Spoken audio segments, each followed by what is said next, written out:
Welcome, everyone. We are going to call this meeting to order now. It is 6:36 on May 8, 2023, and this is a public meeting of the City of Portland Police Accountability Commission. If the Spanish language interpreters, welcome, Lisette and Adriana, can please give the information on the Spanish language interpretation now? Buenas noches. Esta reunión es una reunión pública sujeta a la ley del estado de Oregon y a las normas administrativas de la ciudad de Portland, así que será grabada. Dispondremos de interpretación al español para esta reunión. Al acceder a interpretación en español, verá la señal de video de los oradores, pero la señal de audio será sustituida por la del intérprete. Para poder acceder a esto, por favor haga clic en interpretación en los controles de la reunión de Zoom, los que se encuentran en la parte inferior de su pantalla, y seleccione español. Gracias. Muchas gracias a ustedes. The city also offers ASL interpretation, which is being provided by Jill and Christine. Please pin their video feed to see their interpretation throughout the meeting. The closed captioning is turned on in Zoom as another means of assistance.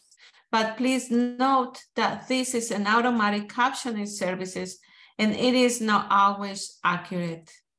The city supports access to meetings of the Police Accountability Commission and can provide other language support as well.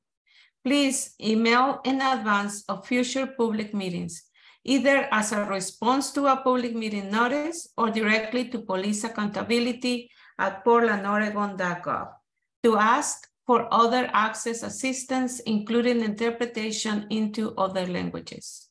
This meeting is a public meeting subject to City of Portland Administrative Code and Oregon State Law, and is being recorded. For this meeting, the chat function is enabled for commission members to communicate with each other. Members of the public will be able to ask questions using Zoom's Q&A feature as the commissioners are presenting and or discussing things. If attendees have questions, please feel free to submit them through the Q&A. We hope to use this feature to help guide our conversation during the meeting and future meetings and agenda topics. We'd like to be clear that not all questions will be answered during the meeting, but if answered, both the question and answer will be visible to you and will become part of the meeting record. To access this feature, just click on the Q&A icon in the middle of your screen. And please, I will pass it to the co-chairs to do the land acknowledgement.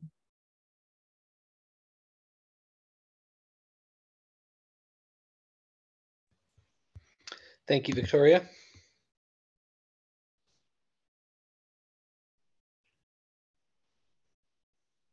Sorry, it's loading a little slowly for me. Here we are. We acknowledge that the rivers, lakes, streams, and lands of the Lower Willamette River rest upon the occupied territories of the Multnomah, Wasco, Cowlitz, Cathlamet, Clackamas, Chinook, Tualatin, Kalapuya, Molalla, and many other tribes. We recognize the many villages, traditions, cultures, and relationships that existed along the river since time immemorial. We recognize these tribes stewarded these lands and rivers since time immemorial for future generations. We recognize and undertake responsibility for the destruction of the river and land, of traditional food sources, sacred places, and multifaceted ways of life. We acknowledge the economic and social values that enabled the harm to the river, including systemic racism, classism, and other systems of oppression that perpetuated harm against Black, Indigenous, and immigrant communities along the river. With this acknowledgement, we commit to honoring and learning from the past in working towards a more equitable and sustainable future for the Lower Willamette River. We commit to seeking solutions that acknowledge the inequities of past socioeconomic policies and the harm done to people and our relationships to these lands and waters. Thank you. Thank you, Co-Chair Casey. Now we will review the community agreements. As any other meeting, we have 3 pages of community agreements, and each person should read the 3 pages, and then we will I ask the question at the end.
And let me ask everyone, do we all commit to following the community agreements for today's meeting and to gently call in our colleagues and collaborators if needed? Please, can I see your hands? Thank you. Now I will pass it to the co-chairs to discuss the time and the timeline and the agenda.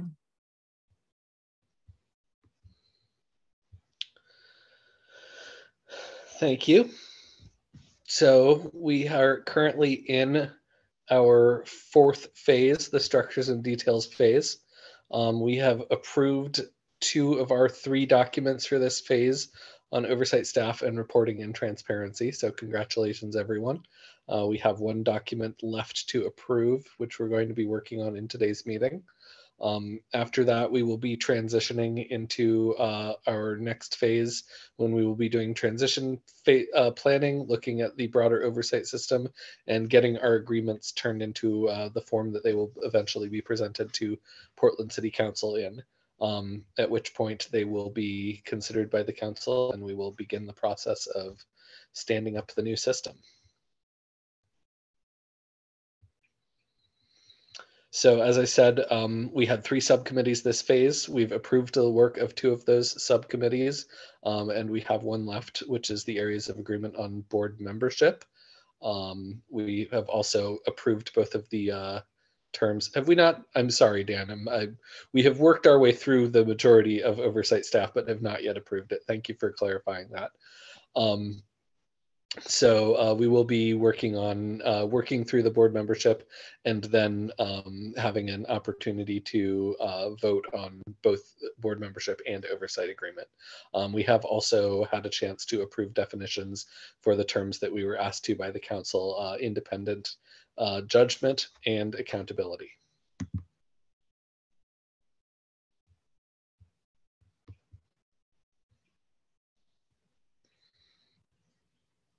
So yeah, I think that's where we are. I think I have said everything that's on this slide already.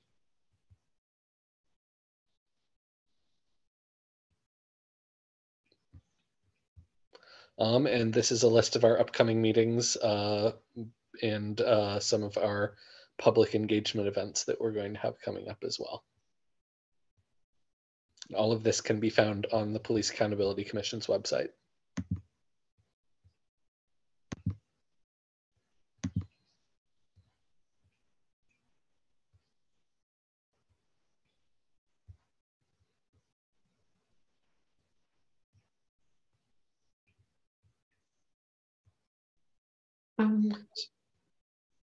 Co-Chair Casey, would you like to do the overview of today's meeting? I know you already discussed it, but our staff in the comments. We are going to be looking at doing our second pass through the draft areas of agreement on board membership. And then once that is finished, we will be looking at approving the draft areas of agreement for both board membership and oversight staff. And after that, I believe we will be done with this phase of work. So I'm looking forward to getting into it with all y'all. Thank you, Co-Chair Casey. Thank you. Now, the commission will now do its second pass through the draft of areas of agreement of board membership. This will include resolving any remaining issues and finalizing the text. We ask you to follow our normal discussion rules. Please be brief each time you speak, even though you can speak multiple times. Please be facilitator and remember that we use a weighted stack in our discussions. Finally, please be forward-looking in your comments. As this is a second pass, we'll not be doing 5 minutes rule. We will discuss and resolve the 12 remaining items until they are finished. I will pass it to a staff who will highlight the remaining items which were previously flagged for further discussion. Staff? Thank you very much. There are 12 items that have been flagged for further discussion. Some of them are simply a discussion item. Some have proposed changes to text, and some are a desired proposed change to text, but there has not yet been new text flagged or proposed. After talking with subcommittee co-chairs for board membership, we've been working through this. There's an order for them. That order is in the public chat. And so we'll go, essentially it's going top to bottom, but skipping over A1, which is the size of the board, and skipping over D, which is compensation. And then after finishing everything else, doing D, which again is member support and compensation, and finally A1. So that's the order that is in here. And as we go down the list, co-chairs will be giving an opportunity if there's anything else that comes up beyond these 12 as well. So yeah, I'll pass it back over to co-chairs.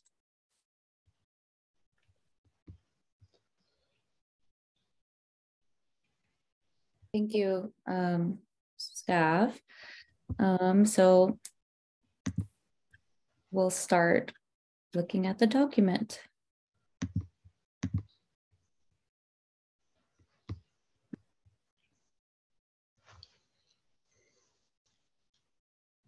And so since we're going to circle back to A1, we looked at A2 and A3 last week, which looks at alternates and panels, and there was nothing that was highlighted for further discussion on these sections, and we decided that the board shall have no less than 5 members as alternates, recruited from qualified board member applicants.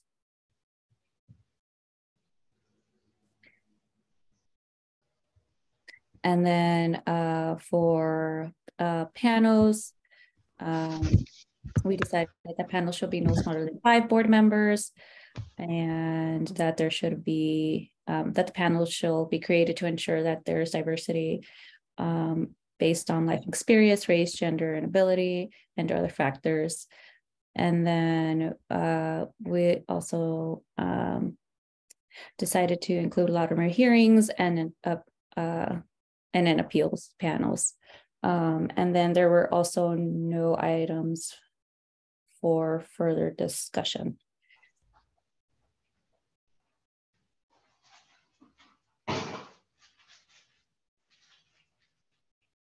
And then lastly, A4, the subcommittees that we decided that the board shall be empowered to create their own bylaws and subcommittees, and that subcommittees shall include at least 5 full members of the oversight board.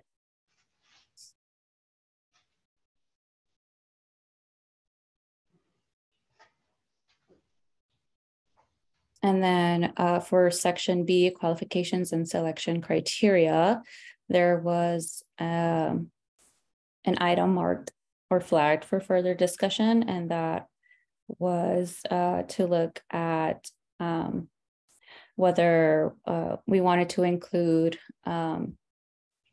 geographical locations for the recruitment process, and whether we wanted to add any language around that for makeup of the board. And so I'll read it and then can discuss the item. So B1, the board shall make provisions to ensure its membership includes representation from diverse communities, including those from diverse communities and with diverse lived experiences, particularly those who have experienced systemic racism and those who have experienced mental illness, addiction, or alcoholism. And 2, applicants who are members of communities that have been impacted by over-policing practices shall have preference and selection. The board shall have community members that have worked with populations directly affected by over-policing.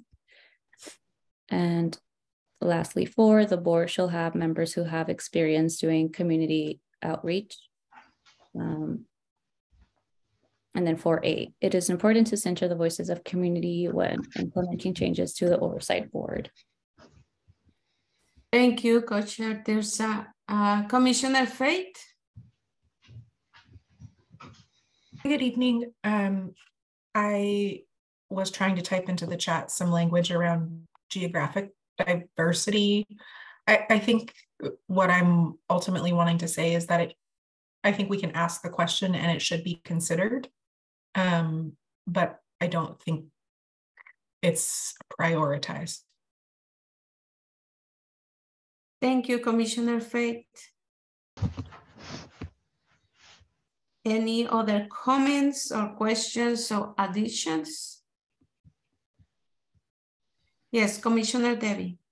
I have a quick comment about the geographic diversity. So I just know in the, over the years, there's been criticism, for example, that the Portland City Council all comes from, this isn't true anymore, but, all comes from the west side of town and everything. I sort of feel like Portland has, different identities in different parts of the city. And it would be nice to me when if you're on the selection committee, to be able to take geography into account, along with all the other things. But that we want people who come from all around the city. And we have such a large board, there ought to be room for that to happen. Thank you, Commissioner Debbie. And do you have any suggestion to? I put something from Denver in the chat, which Samir, there, he kind of, just for people to see, copied it right there in the draft.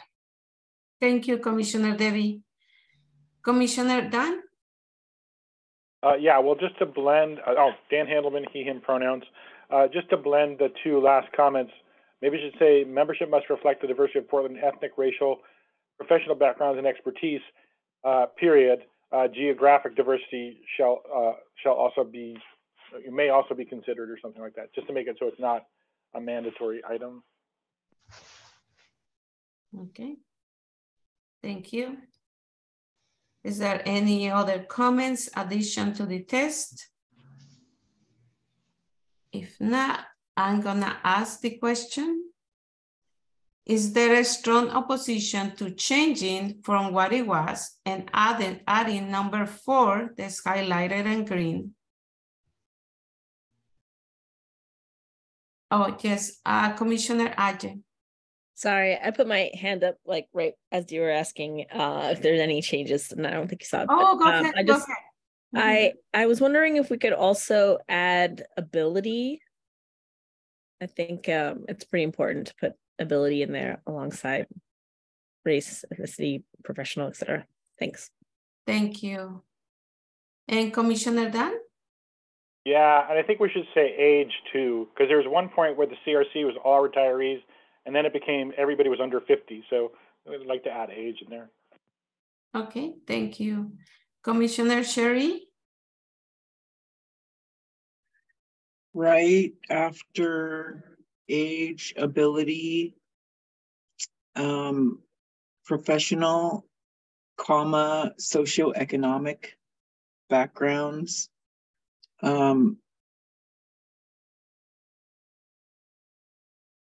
Thank you. Thank you. Is there an additional comments or edits to number 4? Yes, Commissioner Fate. I'm just flagging, I think this will probably go in the transition planning phase, but in order to ensure this, these are all questions we would need to ask in the application. So I'm flagging for the garden plot. This is starting to become quite a long application for board members. Flagging that we will need to figure out how to capture this. Thank you, Commissioner Fate. Thank you. Okay, any additional comments before I ask the question? Yes, Commissioner Ajay? I was wondering if, I know that professional background and expertise are not one and the same, but those two things kind of seem a little bit redundant. Like, do we need both, or can we just have like, ethnic, racial, age, ability, professional, and socioeconomic backgrounds? Just that. Okay. Do you suggesting to take it out, or you just? Yes. Yeah, I was suggesting to take it out. Okay, thank you.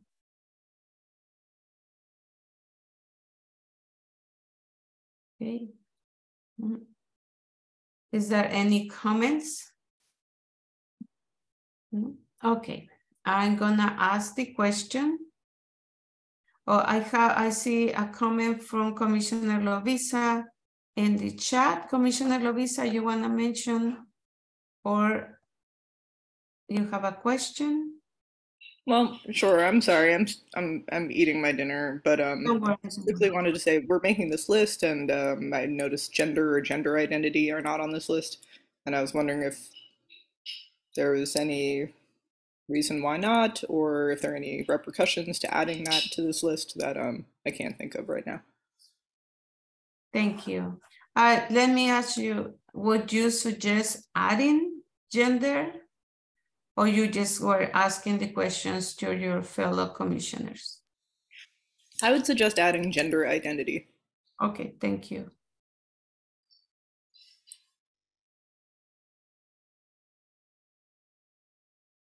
Thank you very much, Commissioner Lovisa.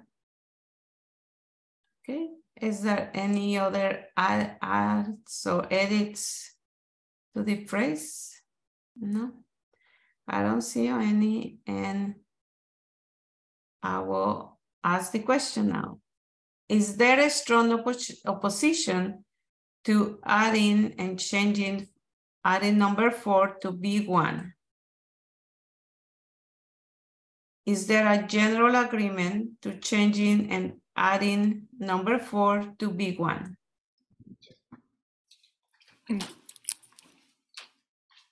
Thank you.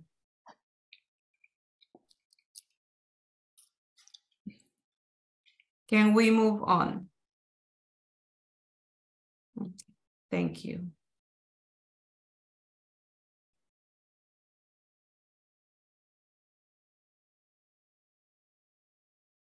Oh, I was on mute there. And for section B2, there's nothing flagged for further discussion. And we decided that the board shall include people experienced with police accountability, have legal knowledge, and experience with advocating for and providing services to the houseless community. And the board shall also include members who have experienced conducting investigations, case review and auditing, and other professions shall also be considered. And then for B3, we have an item that was flagged for further discussion on B2. So I'll read all of this section. B3, restrictions. 1, people currently employed by a law enforcement agency and their immediate family members are not eligible for service on the board. People who were formerly employed by a law enforcement agency are not eligible for service on the board. 2 board members cannot simultaneously be members of any other government-related advisory group related to police or policing, or any other organization, entity, or group that may be a conflict of interest to the oversight board. And this is a proposed language addition that's highlighted. Thank you, Co-Chair Tirsa. Commissioner Christian. Hi, thanks. Can you hear me? Yes. Okay, cool. I just had a question pop up when I heard immediate family members of law enforcement, of people who were formerly employed or sorry, currently employed by law enforcement. Is that Portland PPB specific? Like if someone moved from, I don't know, Iowa or something to Portland and has someone who works in law enforcement in Iowa, would they also be barred? I'm mostly just curious. I'm just trying to figure out how it's defined as it is here, because that was a question that came up for me. I don't know if someone else might have that question too down the line. Thank you, Commissioner Christian. And I see staff. Thank you. Yeah, Commissioner Christian, all of this subsection 1 is from the charter. It's section 2-1003. It's I can't show it all on the screen at the same time. In terms of the definition of law enforcement agency, that is up at the top of this document, and we can show that, but it would include non-Portland as well, and that's what that would require a change from the voters to charter text. Cool, thank you. I was just curious, appreciate it. Thank you, staff, and thank you, Commissioner Christian. Is there any additional edits or questions? Commissioner Dan? Well, I'm wondering whether we have a definition of conflict of interest in the document too, because I can see a person from the city thinking that somebody who either has sued the police, is in the process of suing the police, or on a regular basis sues the police, could be seen as a conflict of interest since they have to make decisions about officers' well-being. But I'm not sure if that was the intent of the proposal here. So I worry that we put languages too broad that we're going to exclude people who might have expert knowledge that we need on the board. Okay, thank you. Your suggestion to add the definition, because as you see, staff just told that there is no definition of conflict of interest in the document. Would you suggest to adding one or to adding some text here? Well, I'm pretty sure exclusionary criteria has to do with conflict of interest too. So maybe we do need a definition of some kind. But I don't have one off the top of my head. Okay, and would you like to either change the text or take it out? What would you like to do, Commissioner Dan? Well, I'm going to browse my computer for the research and see if I can find anything in there that define that, but maybe other people have discussion points while I'm thinking about that. Thank you, Commissioner Dan. Is there any additional discussion or edits or questions about this highlighted section?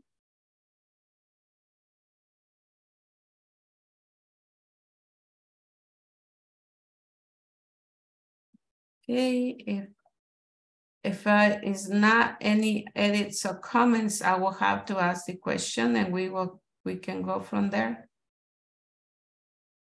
Okay. Yes, Commissioner Fate. Can we come back to this one until Commissioner Dan has found what he's wanting to potentially add?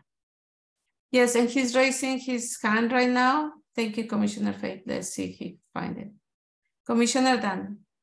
Hi, thanks. Yeah, well, I found in item N5 in our jurisdictions document, it says that board members cannot serve to hear a case. So this doesn't exclude them from being a member overall, but just as something, fodder for thought.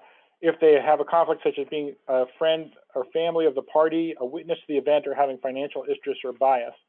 And again, I'm wondering, I don't remember who suggested this language, but if Having a financial interest or bias, I think those sound like good things to define conflict of interest for our board members. The family or friends of a party, that would be a case-by-case basis, really. Thank you. Staff? Yeah, just to support that last point, and was raising hand when it was said.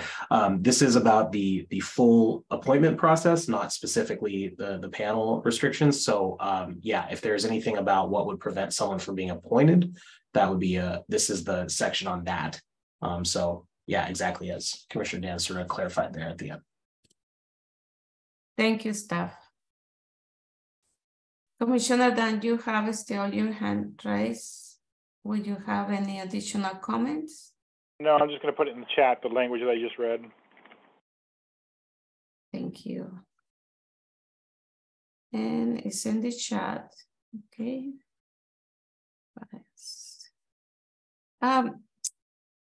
I believe this text was by Commissioner Sophia, if my notes are correctly. Commissioner Sophia, do you have any questions or suggestions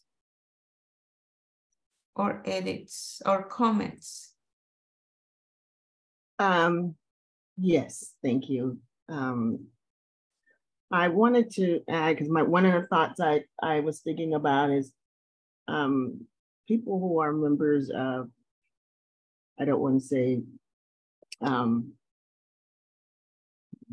I'm trying to think of, I don't know the names offhand, but someone who's in one of these groups, say, Antifa or something like that. They may not be a police officer, but they may be members of some of these other organizations. You know, so I just wanted, I don't have the wording for that, but that's why I left it kind of general, because it can include other non-governmental groups. Thank you. I'd like to hear Commissioner Charlie's comments too. Thank you, Commissioner Sophia. Commissioner Charlie? I just wanted to clarify that Antifa is not an organization. They're just community members that are anti-fascist, which I can go on about that some more, but just wanted to make that clear. Thank you, Commissioner Charlie. Commissioner Angie?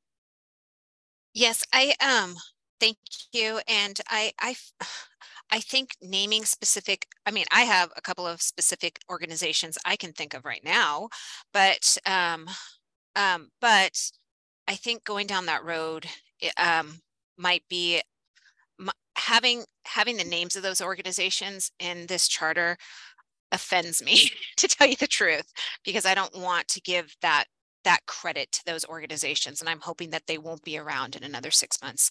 And that's just my comment. Thank you. Thank you. I'm going to ask the question, but I see Commissioner Sophia has her hand. Commissioner Sophia, after you, I will ask the question. Oh, that's okay. I was going to say, that's why I didn't put anything specific in there, because there's so many other organizations. I think the board will be able to define that as, you know, as it comes up. So I didn't want to, that's why I didn't want to make anything specific. So thank you. Thank you. Okay, let me ask the question. Is there a strong opposition to changing from what it was to what it is now for B3 number 2?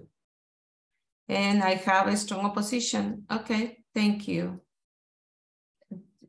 Commissioner Simab or Commissioner Casey, would you like to express a comment? Yeah, I'll hand it off to Commissioner Lewis, aka Counselor Lewis.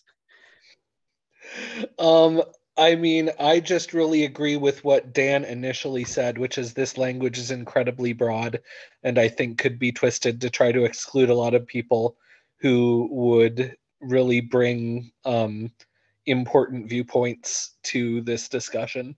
I mean, like he mentioned, any organization that regularly sues the city, which could include the ACLU, any organization that is like a community watchdog could be seen as being potentially having a financial interest or bias. I think the really important part of the initial language was that we said government-related advisory group. I don't think we want to leave any wiggle room to be excluding anyone from any kind of community group based on this language. I think that we need to make it clear that it is only going to be government-related, and I think government-related is even a little too broad. I would say government-run advisory group. Because I mean, again, a watchdog group could be considered a government-related group because it is related to the business of the government. But really what we're trying to do is exclude people who are already doing this work sort of under the umbrella of the city or other governmental organization from being on this, because that presents a potential conflict. But if you're conflicting out anybody who is involved in any group that might have an opinion about the police, then you're sort of conflicting out anybody who cares about this issue enough to be involved in it. Thank you, Commissioner Casey. Commissioner Sima? That was the reason why I had Commissioner Lewis speak before me. Said everything. Okay, thank you. And some. And some. Okay. Let me see. Staff? Thank you. So is there any proposed change that would make those who are in opposition that they would support it, or is it simply just strong opposition that might need to be resolved through other means? I think it's probably a hard no for me, unless I think that as long as it is made clear that government run applies to all of the rest of the language, I think I could be comfortable with that. But anything that potentially excludes community groups, I don't think I can get behind. Thanks for clarifying. Thank you, Commissioner Casey. Commissioner Fay, and then Commissioner Sima. So Commissioner Casey is the alternate, just a period after advisory group related to police or policing.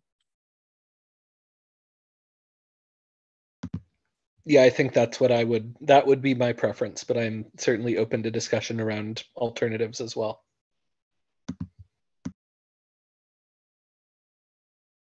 Thank you. And I'm okay. Okay. Okay.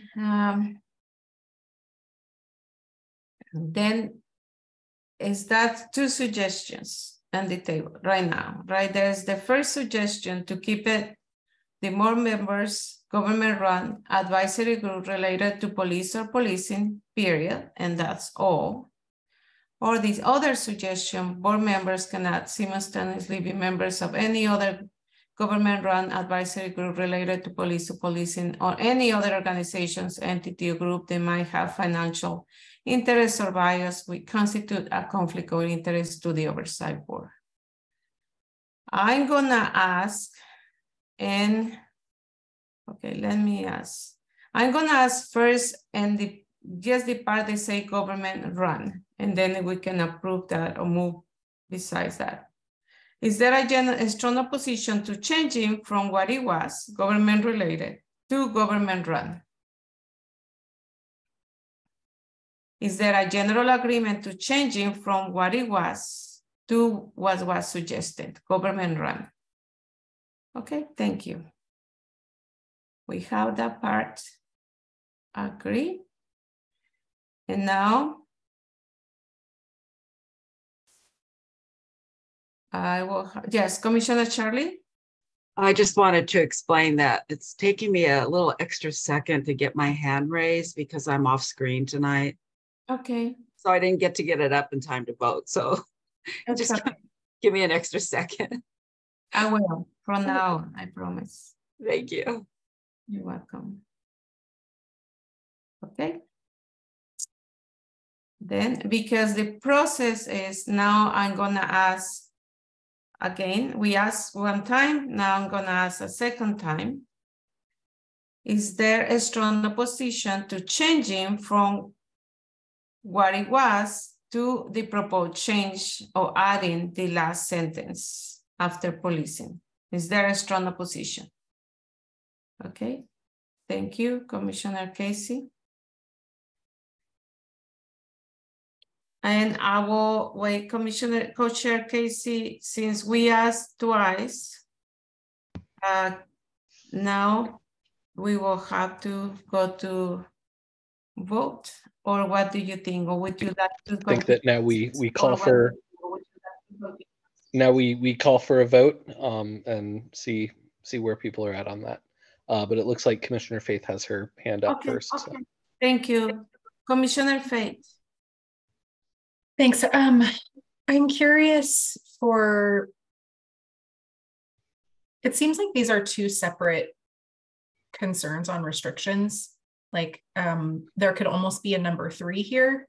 And I feel like the restriction is that what the intent is people who belong in, who are participants of groups that are deliberately trying to, like, what's the word? The opposite of what the Accountability Commission or board is trying to do.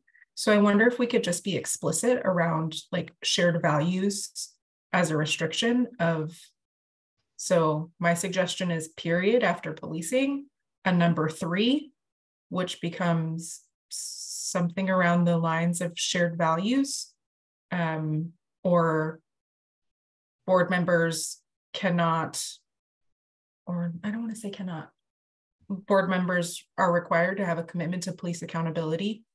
I mean, or commitment and a desire for racial justice and police accountability.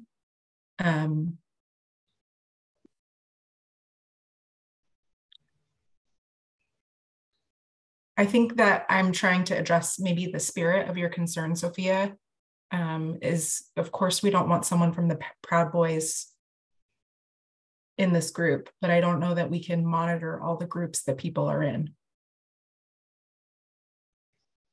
And your suggestion, Commissioner Faith, is to cross, put a period and then cross, thank you, staff, and then add a number 3. Thank you, Commissioner Faith. Commissioner Sophia, is that a suggestion? You will agree to it? She said yes. Okay, then I will ask, I have to ask for number 2 because we cross, I think, we already proved. I guess Commissioner Charlie and then Commissioner Cherry. Yes, so can we still add the racial? Yeah, oh, there you go. Okay. Thank That's you. what I was gonna ask. Perfect, Commissioner Charlie, thank you. Commissioner Cherry? Yeah, I really hear what Commissioner Faith is saying, and this is kind of getting into passing a background check. In a background check, we would hopefully discover, okay, this person has strong ties to Antifa, Proud Boys, they're a cop, they've been a cop, that kind of thing. I don't know that I have a suggestion, like I'm not trying to put a number 4, but some of this can be cleared up in background checks, right? We have another section for background checks, passing background checks. Okay, thank you. I really want to go to vote. Thank you, Commissioner Cherry. I'm going to do Commissioner Aja and then go to vote. Yeah, I mean, I just wanted to say that I think it's, if we're talking about this as like a values sort of statement, that's exactly the type of thing that's not going to be in a background check, because people's values typically aren't in a background check. Typically it's in like, you know, the way, what they talk about or what they, so I think it's more of like a, you know, looking at the person's, you know, publishing history and professional history, and see what they put out to see like if it's aligned with what the board's trying to do. So I just wanted to throw that out there. Thank you, Commissioner Aja. Then I will ask again for number 2, and then we will go for number 3. Is there a strong opposition to changing from what it was to what it is now?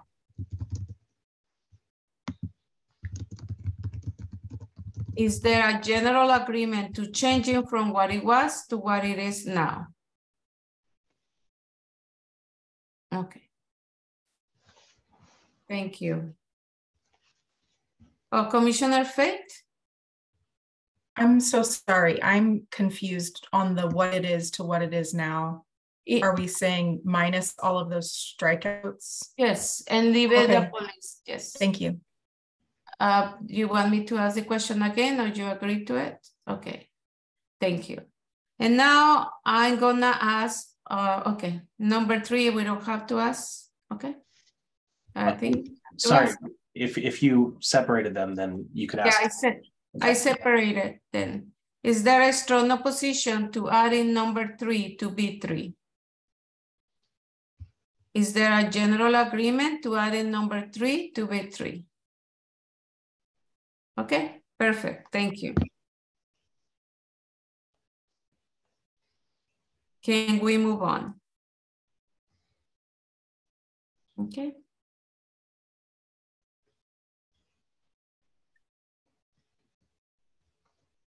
Okay, so section C, recruitment and appointment process, including representation.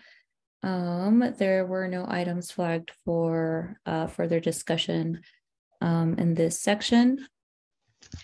And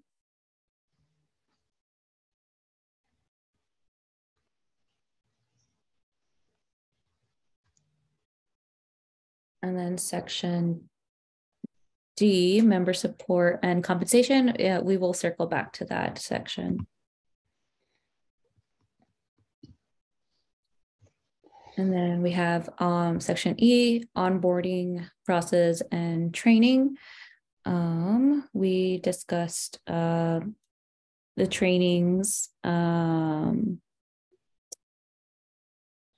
that they will be organized by staff or experts.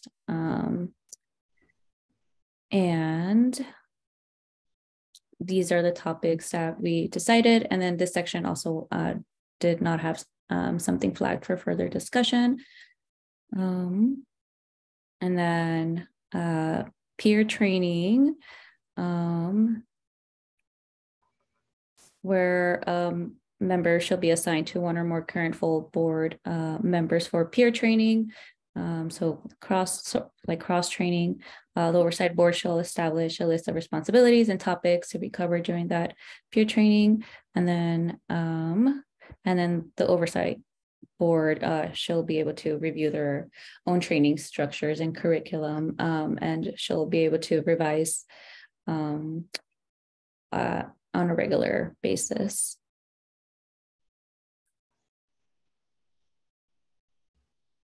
And then F, and I'll read through F since we do have an item that was flagged for further discussion. We have 2 proposed changes for this section. And so F1, members of the oversight board shall serve terms of 3 years. 2, the oversight board will serve staggered terms. 2A, new members can be onboarded by existing members.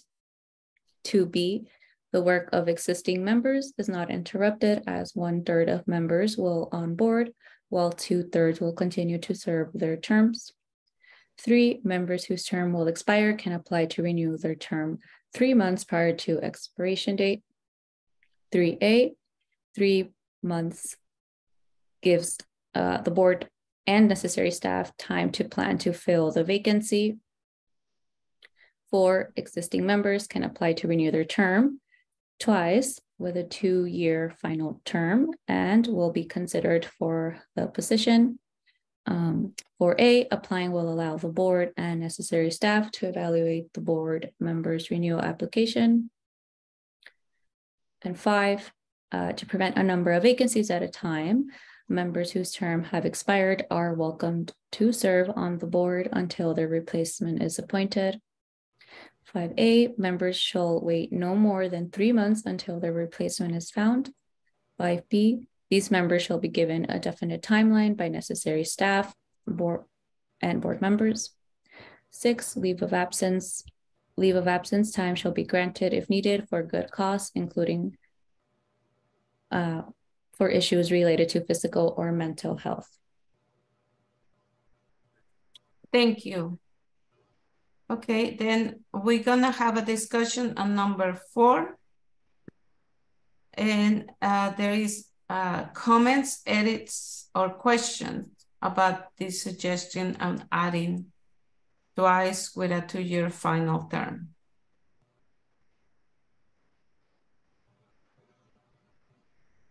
Yes, staff? Yeah, and just for context, for those who may not have been on the subcommittee, there is a city policy under the Office of Civic Life that is a binding 8-year term at present, maximum consecutive lengths of service, and on a single volunteer role for the city. Thank you, staff. Any question? I'm gonna give also time. Okay, Commissioner Dan? Well, I think now I'm very glad Co-Chair Oriana read the whole section, because I think taken as a whole, I think that the question of what their final term looks like is irrelevant, because if they have to be replaced, they could be replaced, and stay on for 3 extra months. And I think I was thinking about this earlier today, that it will be at least 8 years before this is a problem. And hopefully the city will come up with a solution before then. I also mentioned a few times that there's a member of the Citizen Review Committee who's been on there they're in their 9th year now, and they haven't been booted off as far as I know.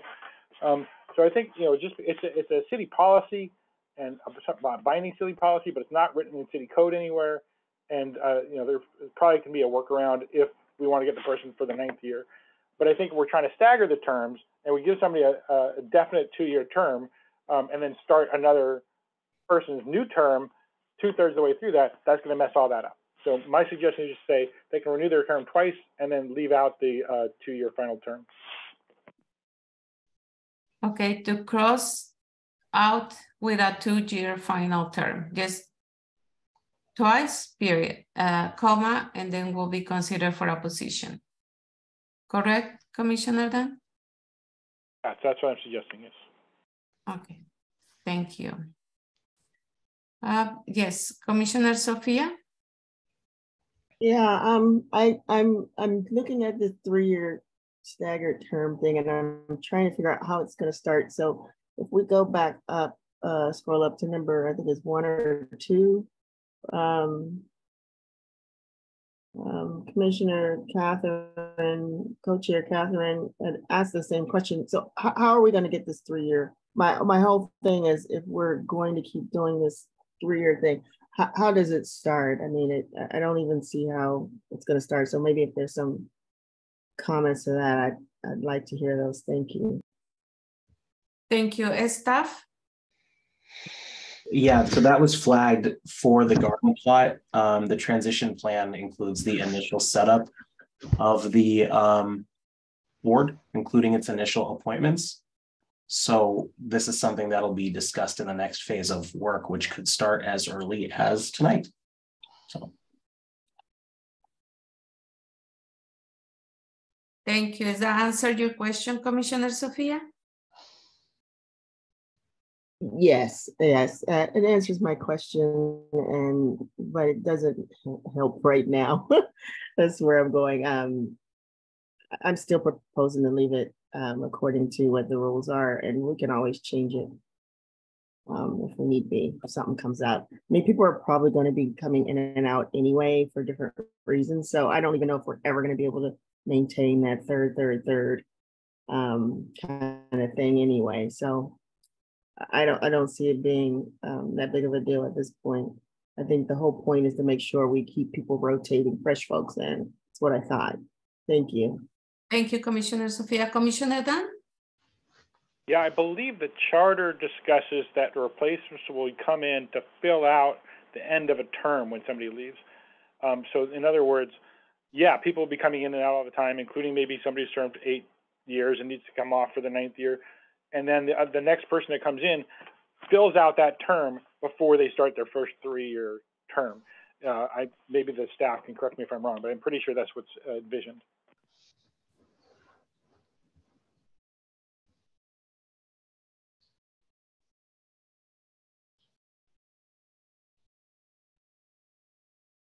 That is correct. It's in 2-1002. It's a little hard to see the highlighted, but we'll copy paste it in the chat. Thank you, staff. Then I'm gonna ask the questions. Is there any more comments? No? Okay. We're going back to the document and then we ask the question. Is there a strong opposition to changing from what it was to the proposed change? And we're talking about number 4, it's highlighted right now. Is there a general agreement to changing from, oh, I'm sorry. Commissioner Faith, and then Commissioner Charlie, and then Commissioner Dan. I think we are voting on 2 different things. So changing it from once to twice, and then a separate with a 2-year final term. We can do it too. We can do it. I can do it that way. Commissioner Faith is fine. Okay, let me ask the first question, just end it twice. Is there a strong opposition to changing from what it was to the proposed change? Is there a general agreement to changing from what it was to the proposed change? Just it twice. Okay, thank you. Let's move on. That we approved it twice. Now, the second part. Is there a strong opposition to changing from what it was to the proposed change with a 2-year final term? And there is a strong opposition for Commissioner Dan. Thank you. Let's continue with the discussion. Commissioner Dan? Oh, well, I mean, just to repeat what I just talked about a few minutes ago, if the rule can't be changed, the first time this will become an issue will be 8 years from now. And at that point, if the code that we're proposing needs to be changed, it can be. But moreover, there are going to be alternates, and there are going to be people who might be willing and able to step in for this person's last year of their term, based on the other information that we have. So I don't think it's necessary to put this language in here. I think we just say apply to renew twice, hope that some people will get 9-year terms, but if they don't, then that other process will take place. So I think we should not add this extra language. Thank you. Thank you. There's a suggestion to take this language. Thank you. Out. Commissioner Casey? I just wanted to second, Commissioner Dan has convinced me. I worry, like he said, this is going to first become applicable in 8 years, but I worry we're sort of setting a trap for the future people who are going to do this, where suddenly the system is going to devolve into kind of a confusing who's on their 2-year term, who's on their 3-year term. How do we make it so that those sync up so that we don't have people dropping out at different times? I just feel like having a set term length is going to make things a lot easier for the people who are going to come after us and have to implement this. Thank you, Commissioner, Co-Chair Casey. Is there anybody that wants to discuss? Because the suggestions we have heard is to take this out, this highlighted. I wanted to hear from the people who wants to keep it, or I can ask the question with the suggestion to taking this out.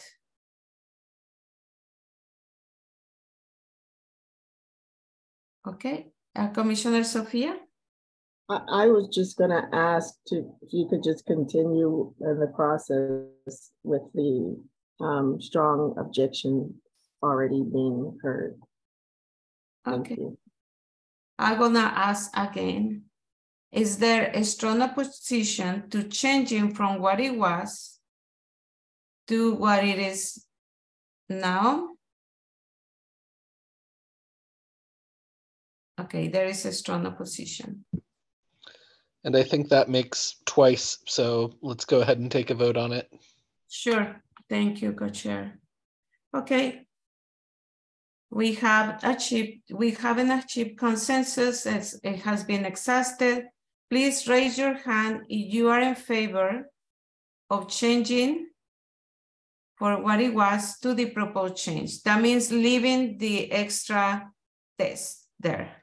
If you are in favor to leaving that part of the test, please raise your hand. The adding with a 2-year final term. If you're in favor, raise your hand. Have one vote, right? Okay.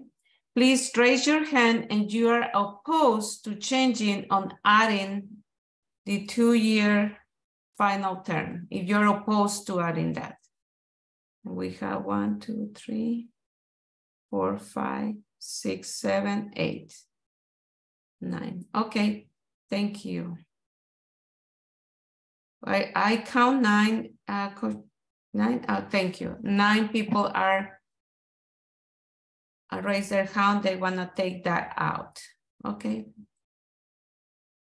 And please raise your hand and you are abstaining.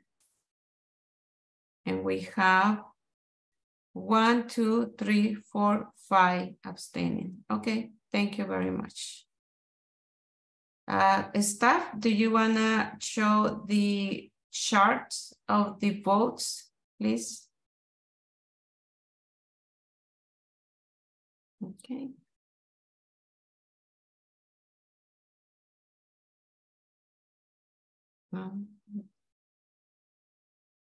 Now it's clear. We're going to take it out. Thank you very much.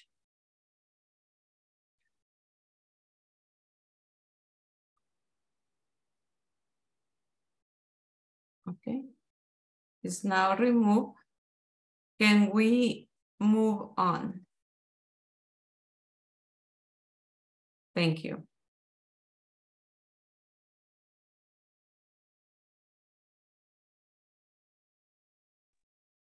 Okay, G removal requirements and process. We have an item flagged for discussion, a few items flagged for discussion for G1. So I will read through. 1, the board may request that the city council remove a board member for good cause. A good cause for removal includes unexcused absences, excessive excused absences. Excused absences include unforeseen events, health reasons, being out of town, or missed meetings due to conflicts of interest, major undisclosed conflicts of interest, loss of eligibility, no longer meeting, and then proposed text, any of the requirements such as live, work, play, attend school or worship in the city of Portland as outlined in section C1. Unmet minimum participation or workload requirement, breach of confidentiality, inactivity in board activities, including subcommittee work or hearing, appeals, misconduct, or due process panel participation, failure to complete mandatory training within proposed language within 6 months of appointment, and misconduct such as harassment, discrimination, and retaliation.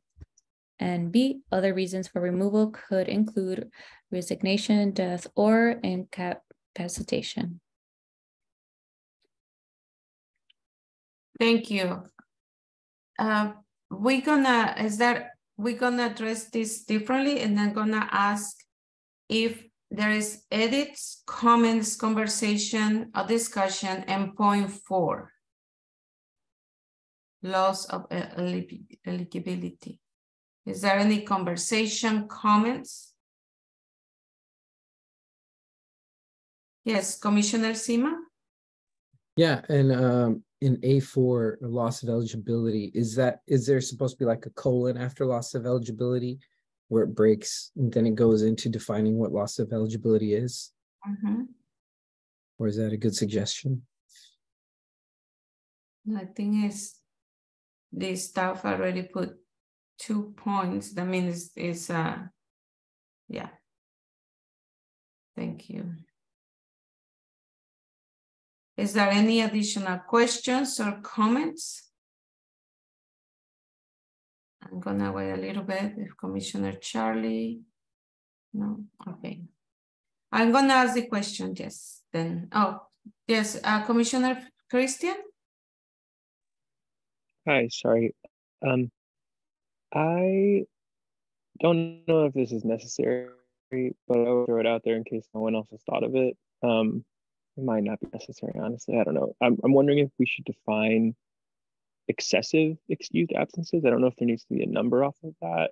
Or, well, I guess the future board could probably define that themselves. Never mind, maybe it doesn't matter. Anyway, sorry, that's just the only thing that popped up. It might not matter. That's true. The board might be able to define it. Never mind, thanks. Okay, thank you. Okay, I'm gonna ask the question. Is there, just is there a strong opposition to changing from what it was, to the suggested change? Is there a general agreement to changing from what it was to the suggested change? Thank you. Thank you.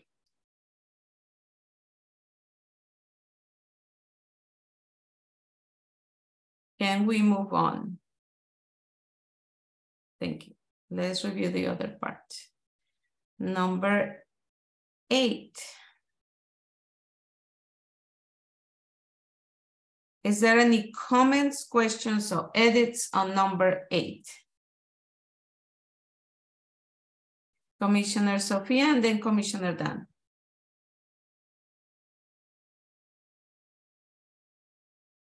I'm sorry, I had to squint my eyes to see those Roman numerals. Yeah, I had proposed originally to have that for 3 months.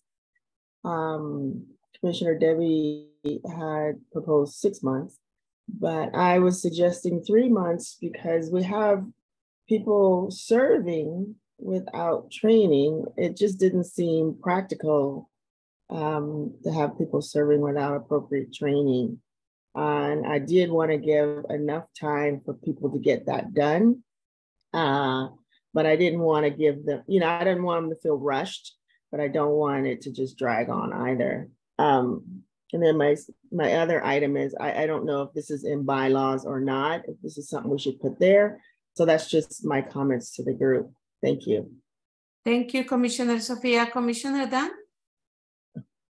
Yeah, well, I'm a little worried. There are things that are required right now, and I don't know that we set these up for our board members, but there are things that are required right now where they aren't offered often enough for everybody to take the training within a certain time frame. And I think the failure, it has to be something that is, falls on the shoulders of the board member. So I'm not sure how to phrase that. I was thinking about failure to voluntarily complete mandatory training, but I just want to make it clear that, if the failure is through no fault of their own, that shouldn't be the disqualifying factor. I'm not sure how to phrase that. Thank you. You do have any specific, I know you say you don't know how, but do you have any specific suggestions? Failure to complete mandatory training within 6 months of appointment unless it's through no fault of the board member or something like that.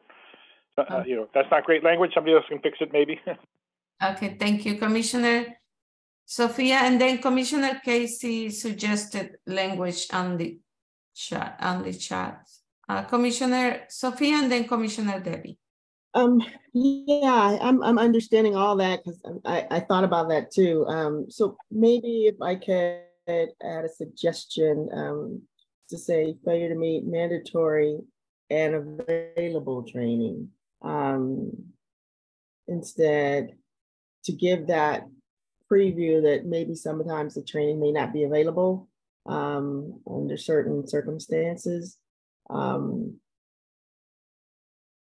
I didn't want to be too specific because we don't really know what's going to happen, but what we don't want is for people to be serving a long period of time without the required trainings. That's all. Thank you. Thank you, Commissioner Sophia. Commissioner Debbie? And I'm not, I have an idea here though, but I understand Commissioner Sophia's concern that you probably don't want people, board members, to be participating in making decisions about investigative hearings and appeals until they've had the training that helps them understand what they're supposed to do. So it kind of seems like, and again, I don't think we should do it in this particular document, but you know, you could have a chart of the required trainings, and then certain ones you'd have to check off before you could actually participate in a hearing and make decisions. And so, because I think about how some boards and commissions related to police, and I can't remember which one, you know, you're required to go on a ride along with the police officer. Well, I get the sense when I hear them talking about this, that they're kind of hard to schedule. And so you sort of hate to say, oh, you know, you're out of there if you didn't get your ride along done within 3 months, because, you know, if you have a long list of things that need to be done, certain things are really critical for the job that you're doing. Other things are a good idea, but not as critical. And so I guess that this feels so like absolute that, you know, that's how come I was leaning more towards the 6 months, figuring you could probably get it done in that amount of time. So sorry, I'm not helping much, but I just wanted to tell you my thought. Thank you, Commissioner Debbie. And Commissioner Sophia, your hand is still on. Do you want to say something? No, thank you. There is also suggestions from Sherry, Commissioner Sherry, and Commissioner Casey. But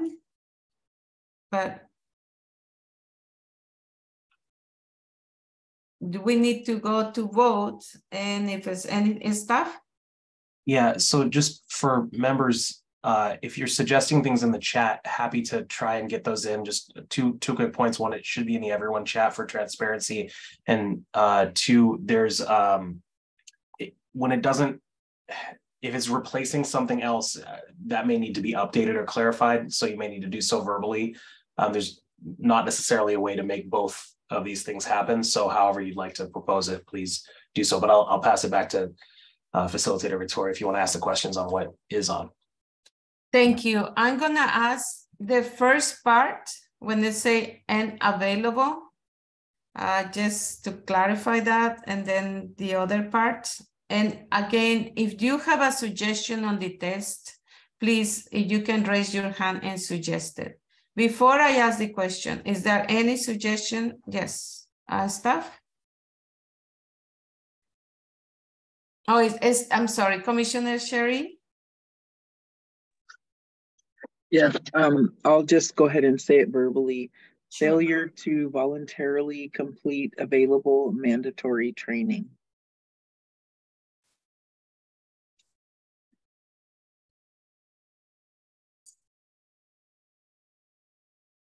Okay. Thank you. Okay.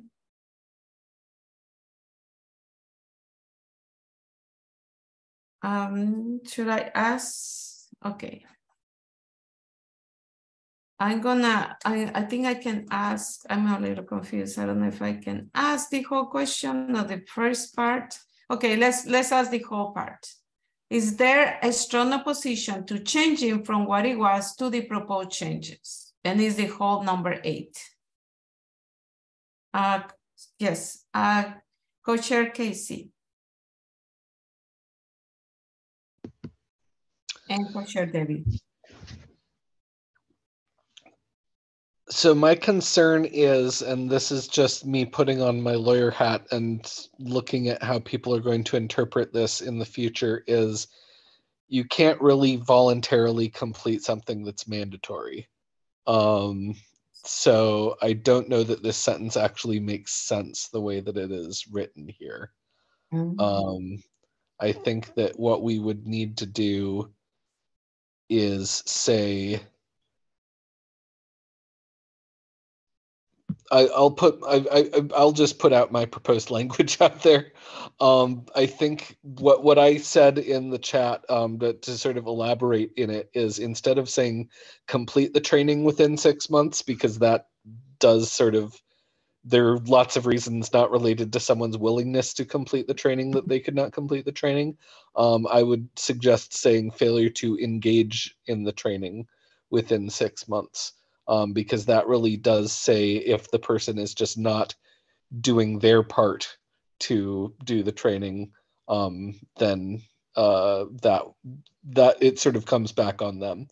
Because I mean, my other concern is, frankly, the board may choose to implement a training that takes longer than 6 months. And so we may be boxing them in by putting any sort of limit on when to complete the training rather than when to engage in the training. So that's sort of my proposal. Okay, staff, do you have Co-Chair Casey proposal?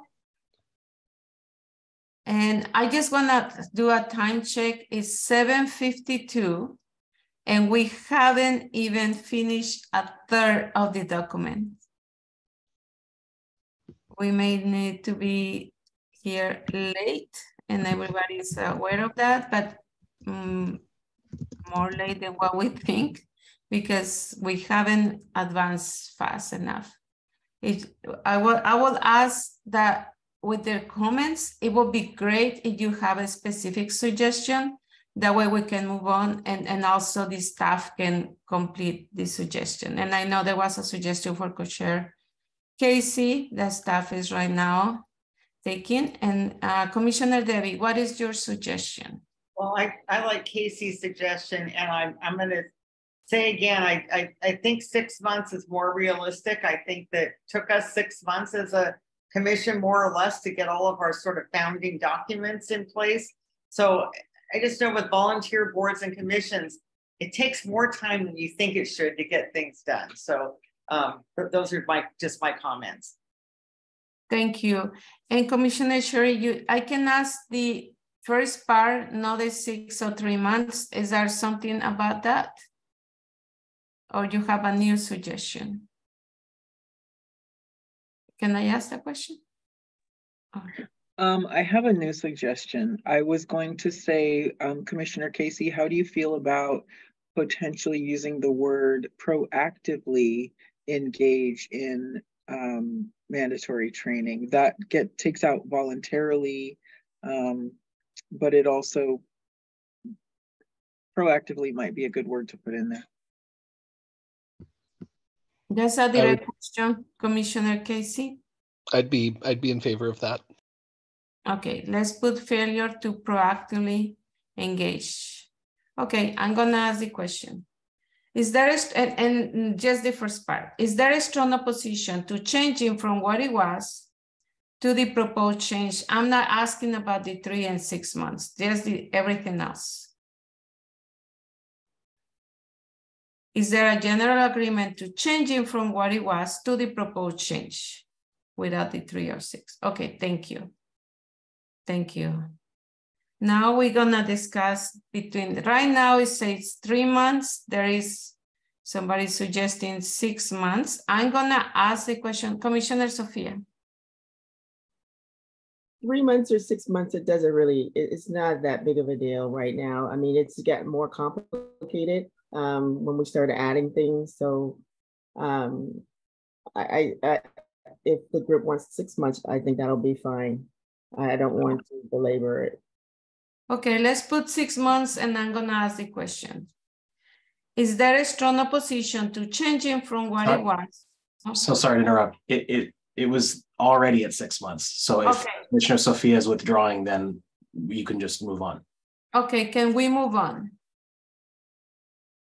Great, thank you. Let's take a break. It's 7:55. Let's come back at 8 to continue with conversation. Thank you.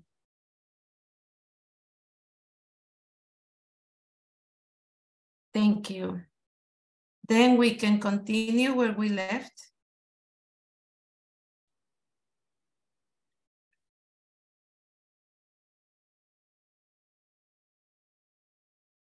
Co-Chair Tirsa? Yes. So 2, the Bureau of Human Resources shall investigate allegations of misconduct regarding board members and communicate their findings to the oversight board. The Bureau of Human Resources may remove a member following their investigation and finding of misconduct. And 3, removal of a board member prior to the end of their term requires a vote of City Council or a decision of the Bureau of Human Resources. And then there's proposed language in number 2 of adding and finding of misconduct. Thank you, Co-Chair Tirsa. Let's review number 2 with the comment at the end of this sentence. Is there any questions, comments, or edits?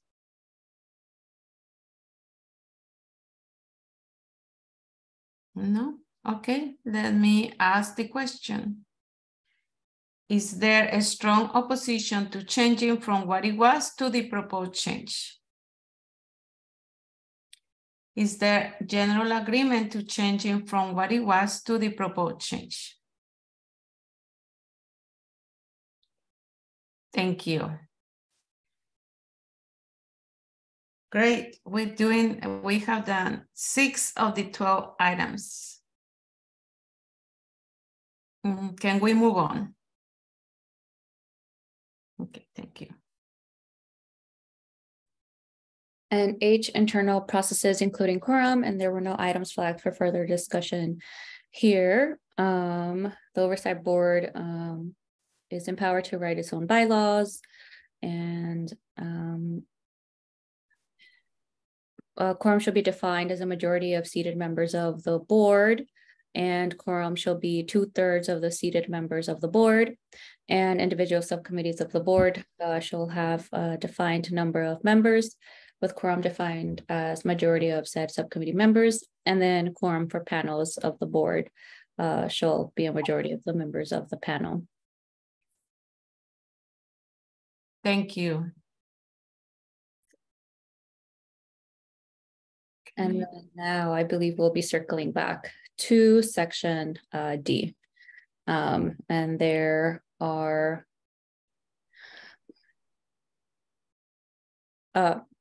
6 items, I think, flagged for discussion. Correct. Thank you.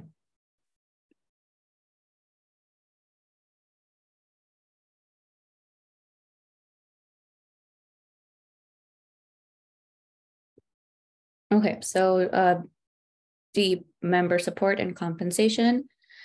D1, support for individual board members. The oversight board will be a unique type of volunteer service, different from most volunteer boards, committees, and commissions. Individual members shall face unique challenges, including time commitment, exposure to trauma, and risks to privacy and safety associated with their service. The board shall create systems supporting and protecting individual members. B, members of the oversight board shall receive compensation for their services to promote equity, access to membership, and ensure that the board is representative of the community at large. C, the oversight board shall allocate roughly 10% of its annual budget to individual board member support and compensation. And D, the board shall regularly review details of its member support and compensation and revise as needed. D2, reimbursement for expenses. The board shall ensure that expenses associated with the service on the board are not borne by individual board members. This may include reimbursements or per dimes. It may also include the board directly providing the item or service. A, reimbursement, reimbursable expenses or upfront expenses to the extent allowable by law may include at minimum 1, travel, 2, food, 3, training, including board-approved self-selected trainings by individual members, 4, care services, including for child, adult, elder, and other care. Oh, and 5, technology. Thank you. Can we move on? Okay. Yes, Commissioner Sherry. I was just raising my hand to say we can move on. Oh, thank you.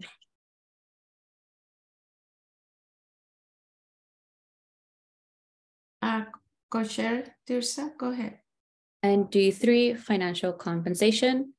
A member shall receive a stipend no less than the maximum allowed under the Federal Volunteer Protection Act, currently at $500 a year, reflecting their duties and activities to support the board outside of meetings and hearings. B, the board shall provide financial compensation in the form of a nominal fee to board members on a per hour basis for public meetings and other regular public services. 1, the nominal fee shall not exceed 20% of the hourly compensation rate of city employees identified by the board as conducting the same type of work. 2, the board shall review the rate of compensation annually following the annual release of city compensation plans. C, the board shall ensure at least the same level of compensation for members serving in special or unique ways, including panels. Each member of the board may decline to receive financial compensation or to receive a lesser amount at the individual discretion.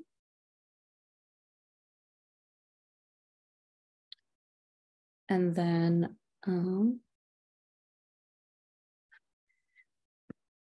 I believe that there is an item. Sorry, yes, I'm sorry, I was on mute. Commissioner Faith and then Commissioner Debbie. Yeah, I had a problem with B1 and I wrote my new suggested language, which I could read in. I think I want to explain why my problem. I think that the way that it is worded and the way that the law sounds is that a volunteer is only worth 1/5 of a city employee, which feels yucky to me. So I would just like to be really explicit that this is the law. So in accordance with whatever the law is, the hourly compensation for volunteer board members cannot be equivalent to a professional wage.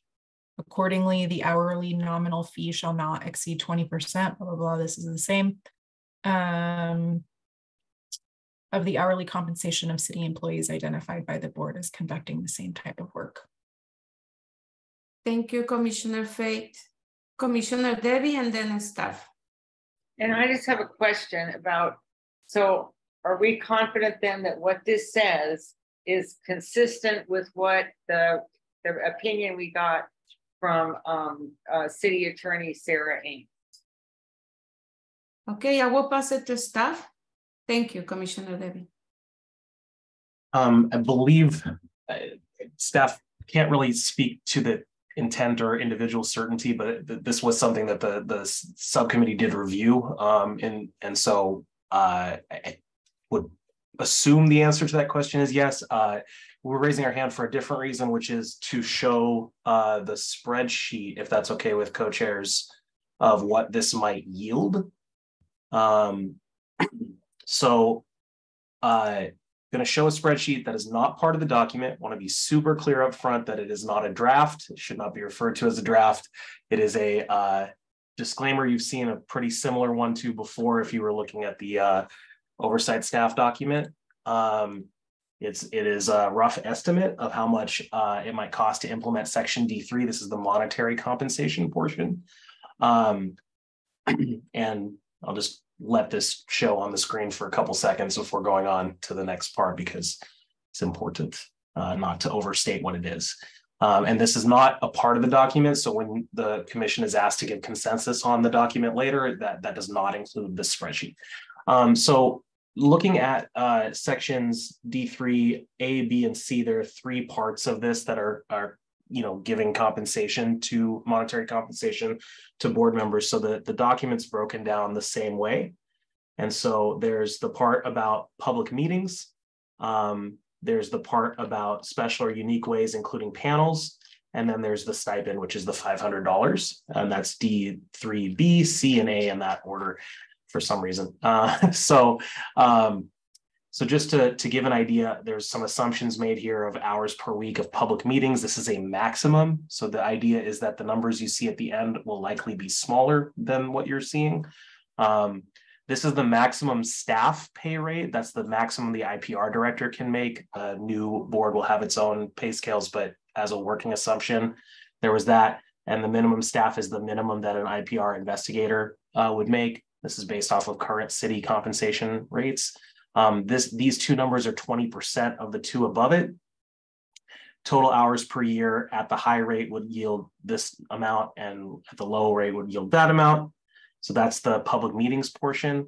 Looking at the panels, that is, these numbers are the numbers that were used as working assumptions in the officer accountability document. If you scrolled all the way down to the bottom of the outline, there was about the number of complaints, what they were likely to yield and all of that. There's a couple guesses in here that are on the high end as well of how many might be appealed, how many might go to deadly force complaints, et cetera.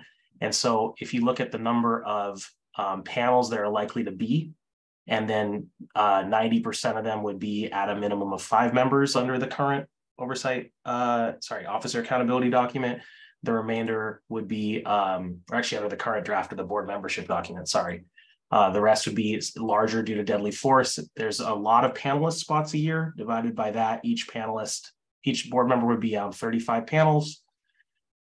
Even over guessing, the police review board coordinator guessed that a police review board takes about 3 hours to do. So even if it's a lot higher, 8 hours, you would end up with these two amounts using the high and low end. As a side note, Co-Chair KC mentioned that because it doesn't matter how big the board is, the total compensation are still going to be these two numbers for all members combined. And yeah, thank you, Commissioner Dan. It's 1.5 to 3 hours. So even this is another assumption where the numbers down here are likely to go down. If the hours go down, the numbers of compensation will go down.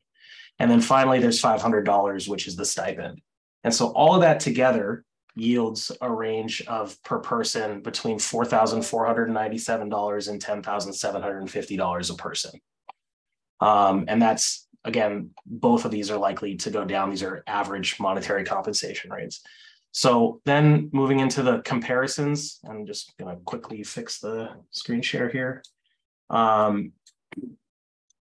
The average of that is $7,600 a year. That's $251,000 total dollars.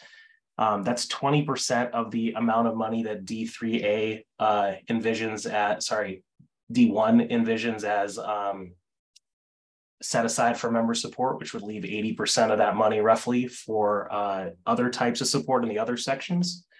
That's 2% of the total oversight board budget, and it is roughly 0.1% of the budget of PPB that would be paid to the oversight board members. And then there's some benchmarks here of how much the average salary is in Portland, a couple different examples here, what the federal poverty level is. So you can see it is below that and certainly well below the median household income and all of that. And then staff is building this out based off of the research from before, but these are some examples of where other cities lie in how much they compensate. So this is certainly well below about half of what Chicago does, and we're just building out the rest of the list here. New York City, by the way, it's much lower on the total, but it actually compensates at $346 an hour. Not really sure how, but that was the reporting we saw. So anyway, all of that is to say the rough amount of money is somewhere in the range of $7,600 per person, the way that it's currently written. And after recent meetings, it was clear that the numbers were not yet run in detail. So staff ran them, and this is what we came up with, and have talked to co-chairs about it as well. Thanks. Thank you, staff. And now we'll pass it to Commissioner Sima. I'm sorry, a lot of you guys are probably much more quicker than I am on this, but understanding just the bigger numbers, the PPB budget, we're 5%, the board will be 5% of that, which is 12.5 million almost. are we breaking down how that 12.5 million is completely spent? Because I see a portion of it that we've talked about right now, but or is that like coming up? I'm not sure where I'm at in regards to that. I'm pretty interested in hearing about this expenditure. Thank you, Commissioner Simab. Staff? Two-part answer to that question, and maybe co-chairs Dan or Jay could add to the second part of this. The first part is no.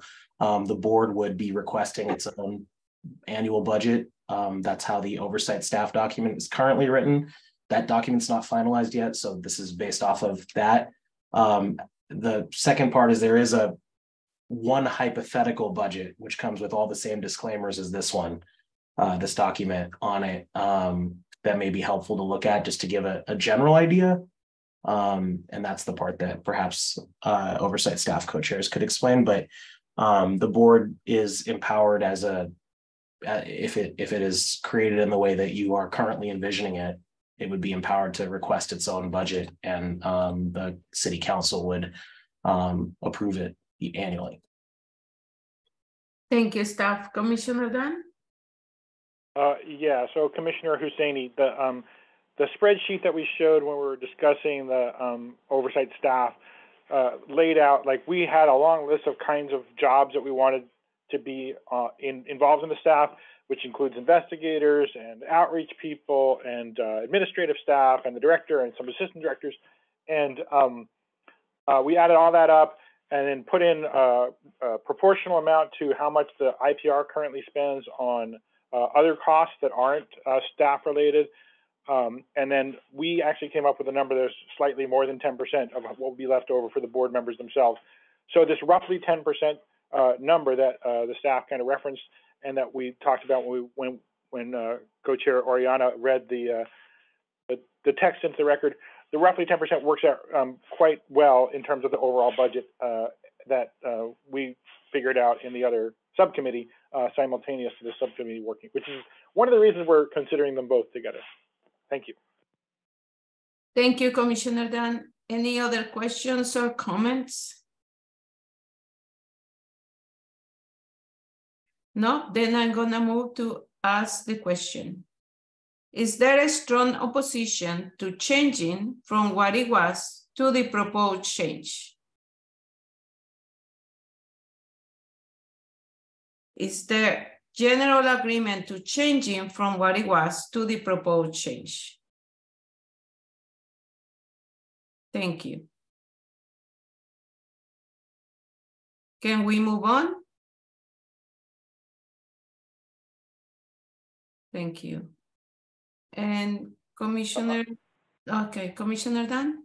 I'm not opposed to the change. I just think we should put in accordance with legal guidance. And if we need to change that to something else later, we can do that. But I think we should say in accordance with legal, so we don't have X, Y, Z in a document that we're about to finalize. Okay, thank you.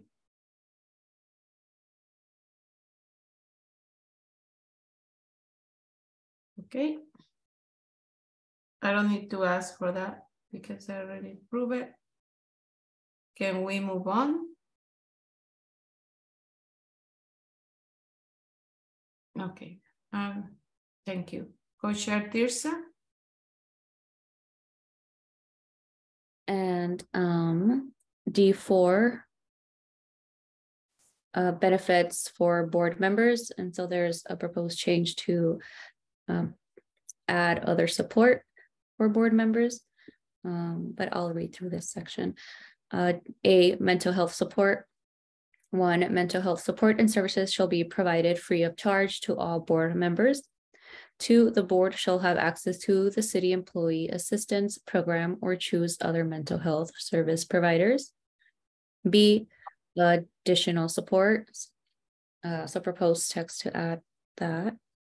And to the degree allowable by law for volunteers and within budgetary limits, the board shall provide other benefits for board members, including 1, health insurance, including medical, dental, and vision. 2, life and disability insurance. 3, retirement support. Okay. I'm gonna start with the proposed change for the headers first, the titles of the headers. And it is on D4 instead using other support instead of benefits. And then B, other using additional support instead of other benefits. I just gonna ask the question for those two. I'm sorry. Is there a strong opposition to changing from what it was to the proposed change? Is there a general agreement to changing from what it was to the proposed change? Okay, thank you.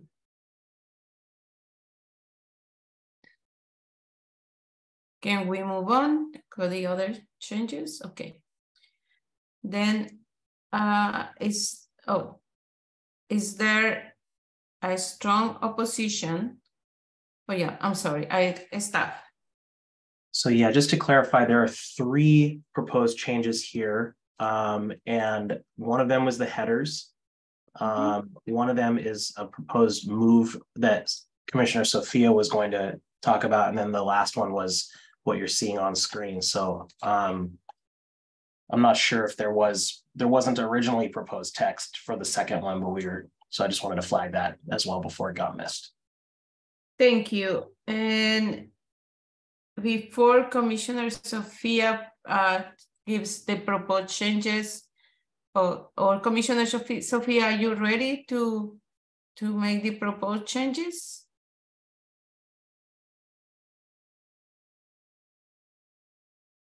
Yes. Go ahead, Commissioner.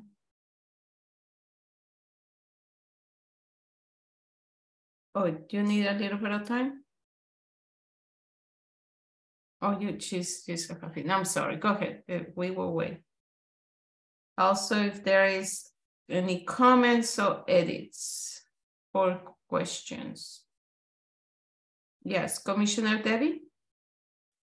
Again, I read several days ago what the city attorney's office sent about this, but I just want to clarify. So I sort of thought that it said that if you get these kinds of benefits, as people do who have full-time jobs with places that provide those, that you become an employee rather than a volunteer. So are we just then saying that if they change the rules so that volunteers can get these kinds of benefits, then that's something that we would think should happen?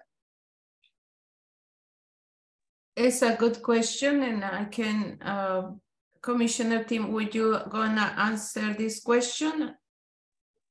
Yeah, I did. I read it, the legal advice pretty carefully after last week because I was surprised by this section. And yeah, it did seem certainly clear to me that if we offer benefits that are not customary to volunteers, that yeah, then there could be some negative implications in terms of them being classified as employees. And so it definitely, the health insurance, the whole B1 is what concerns me, because the legal advice basically said that, in my interpretation, that life and disability insurance and retirement support were sort of okay per the precedent, but it didn't mention health insurance at all in the legal guidance. Thank you, Commissioner Tim. And now, Commissioner Sophia, can you comment on this? I'm sorry, I'm having a coughing fit. So can you No, don't worry. You let me know when you're ready and I will pass it to staff. Yeah, so just from the chat, I have the text. So if I could put that in, if that's okay with you, Commissioner Sophia. Seeing nod. Okay. So proposed change is to add.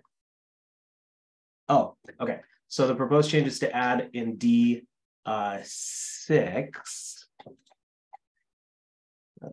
I'm not sure if you wanted it before or after Part C, Commissioner Sophia, but like that, and to remove section D4B. I'll just explain what these two sections do. D4 is things that will be provided to board members that are non-monetary in nature, whereas D6 is empowering the oversight board to advocate for its own abilities to have this in the future. So these project, yeah. So that would basically move it to something that the board could try to get. Yes, Commissioner Sophia. Yes, I just wanted to comment that as we were working through this, seeing all the questions, I thought it'd just be best to just move that item so that we can move on more quickly. Thank you. Then I will ask, should I have to ask for B? Is that okay, then we move it or cancel it? Okay, let me ask for B. Okay, all together here is the B and also that, cancel, and also adding the C and under D6. Okay, I'm gonna ask for those two changes. One is canceling and D4 and adding on D6.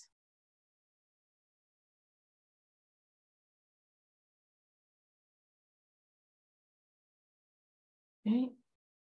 Is there a strong opposition to changing from what it was to the proposed change? Is there a general agreement to changing from what it was to the proposed change? Thank you.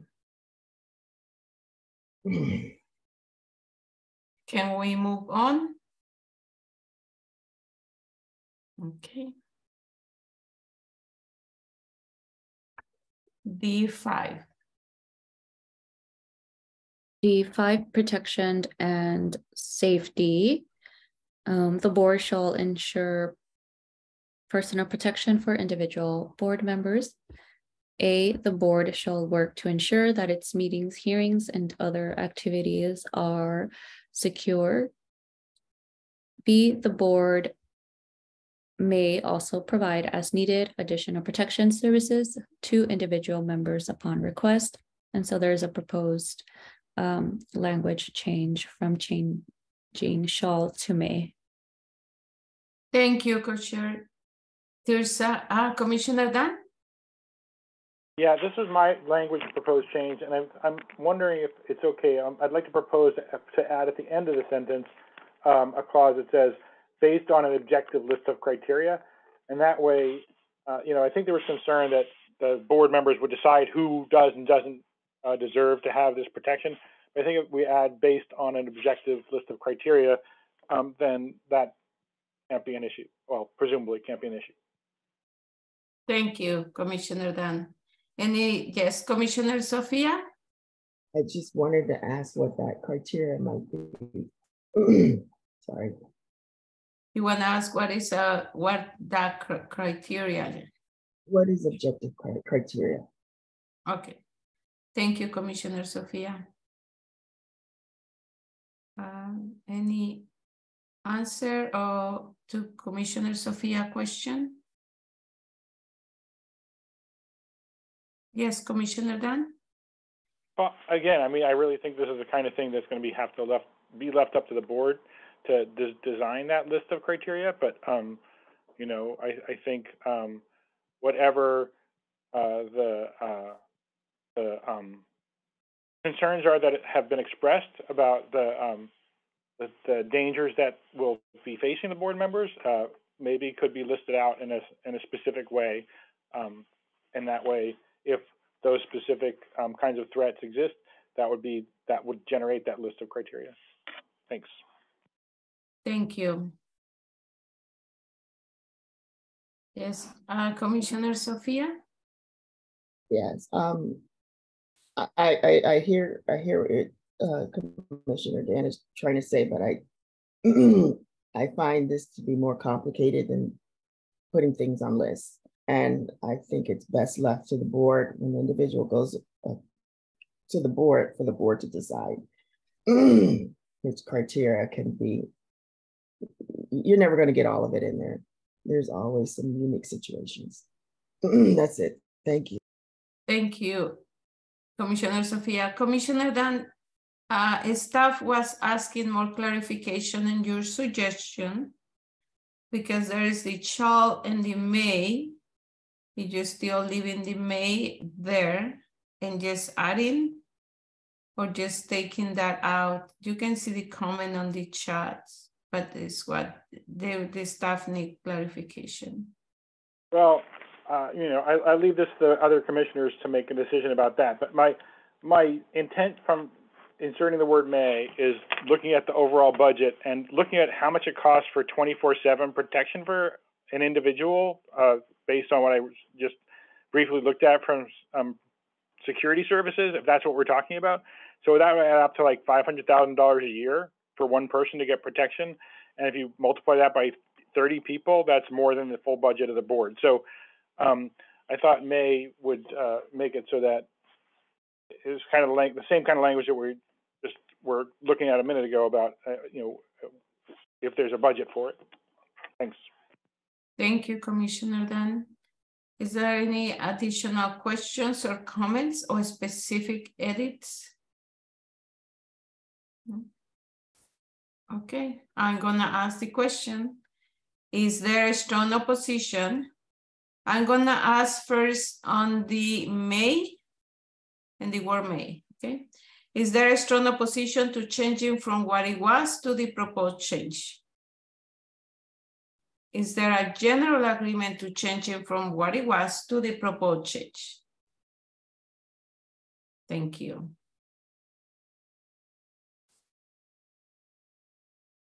Now to the second part. Is there a strong opposition to changing from what it was and adding based on an objective list of criteria? Is there a strong opposition? Yes, Commissioner Sophia has a strong opposition. Okay, is there an additional comments or suggestions on this B?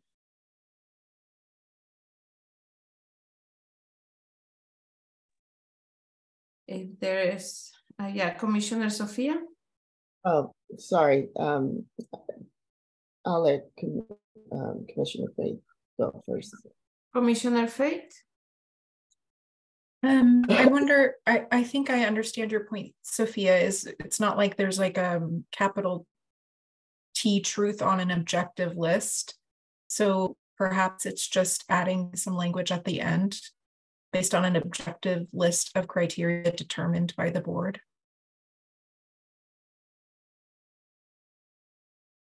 That's my suggestion.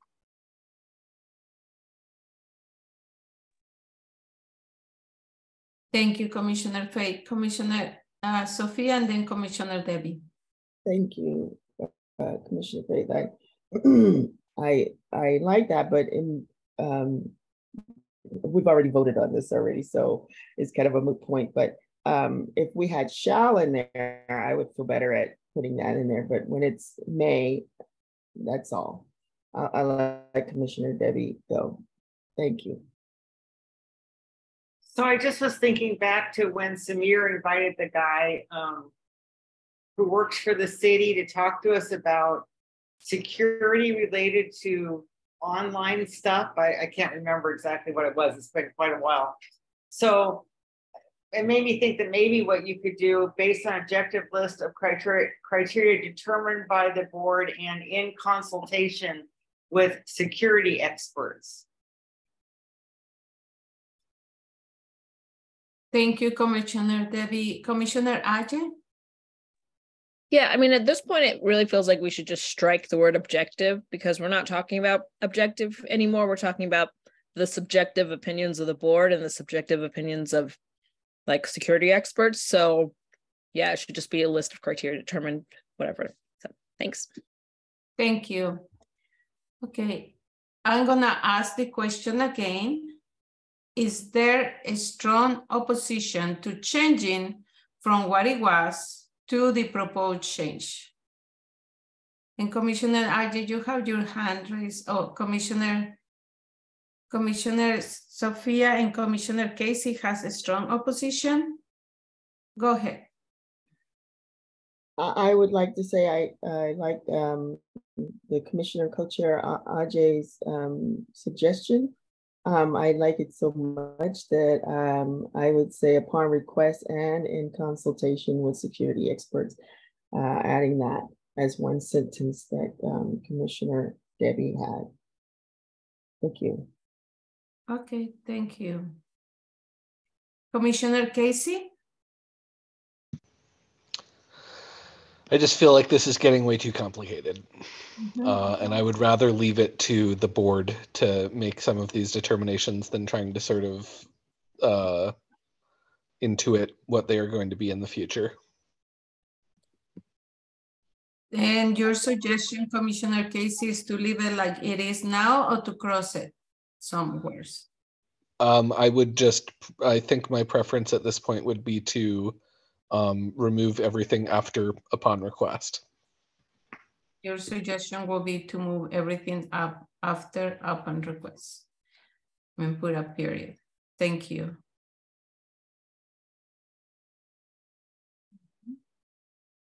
Yes, staff? So I'm not showing that because that would effectively just be objection or voting no on the proposed changes. But which is totally fine, of course, if that's the way the commission decides to go. Just wanted to clarify with Commissioner Sophia, was your proposal to just cut everything based on an objective list of criteria determined by the board? Yes, I was just going to leave it up just as Casey, Commissioner and Co-Chair Casey had placed. Oh, okay. Then it would just, then you could. The others were trying, I'm sorry, the other commissioners were just trying to find another way to say it. So, but my whole suggestion was just to leave it up to the board. Thank you.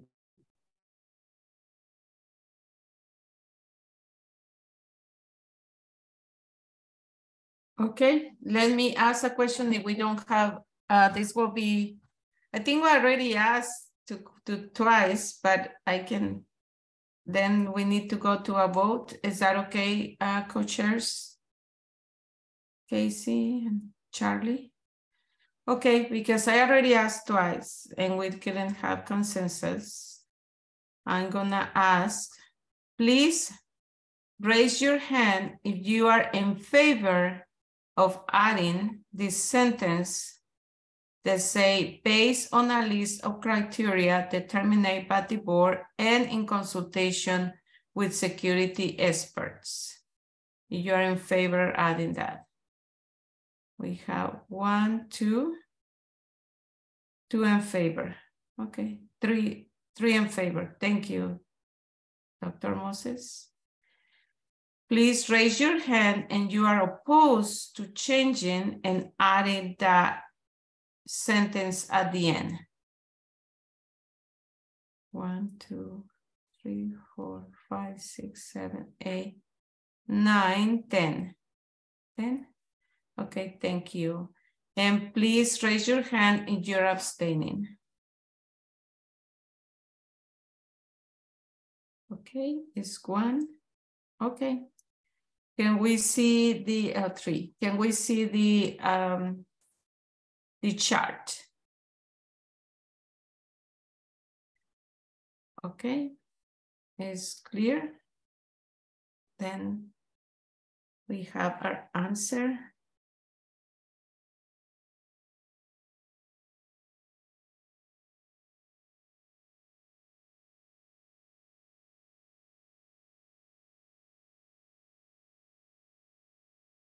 Can we move on?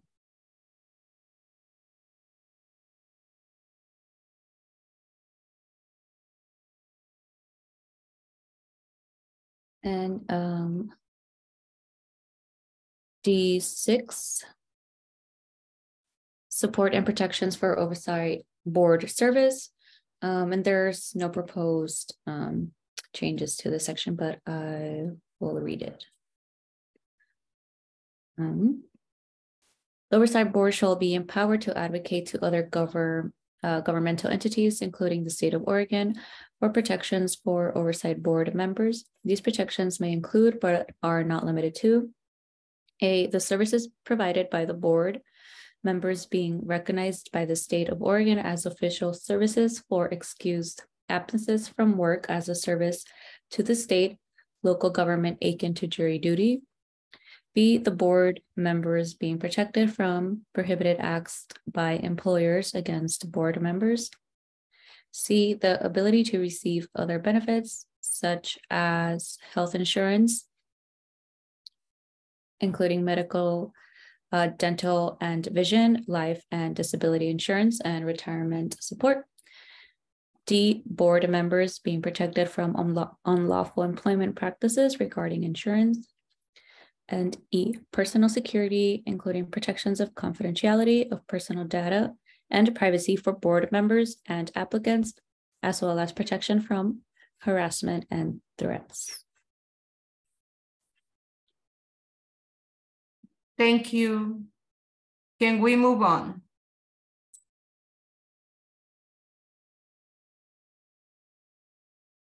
Okay. We can move on. Then the last item.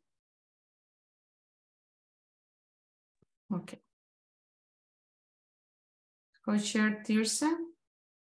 Yes, and then the last item that is flagged for discussion is the size of the board. So A1, size of the board.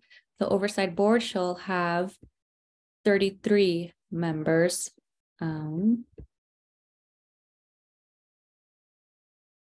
Thank you. Is there any comments, questions, or edits? Commissioner Dunn. Yeah, I had some proposed language. It was at the last meeting. The comments look like they're all grayed out, so I can't see where my comments are.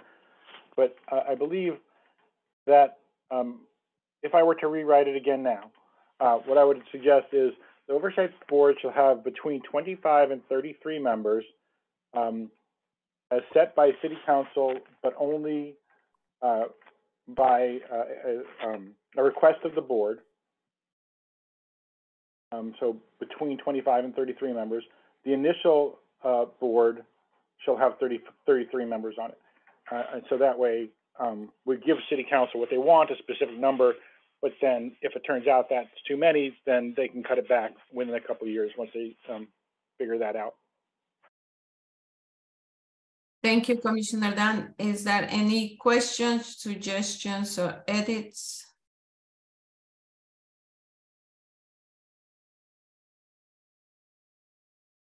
Yes, Commissioner Angie. Thank you. I understand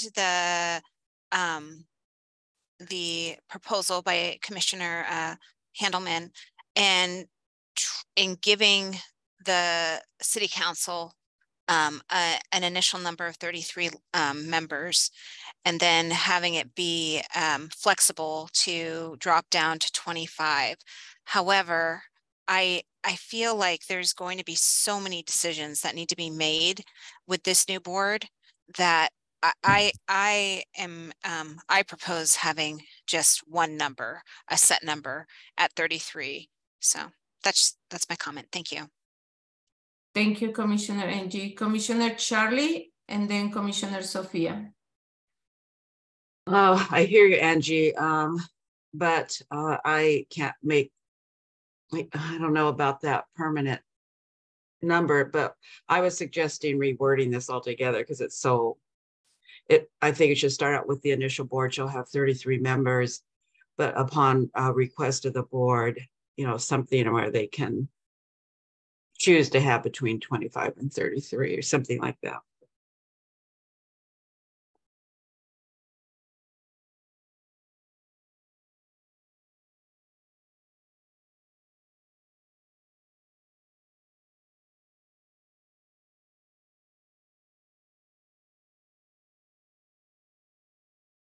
Is the staff captured your comment, Commissioner Charlie?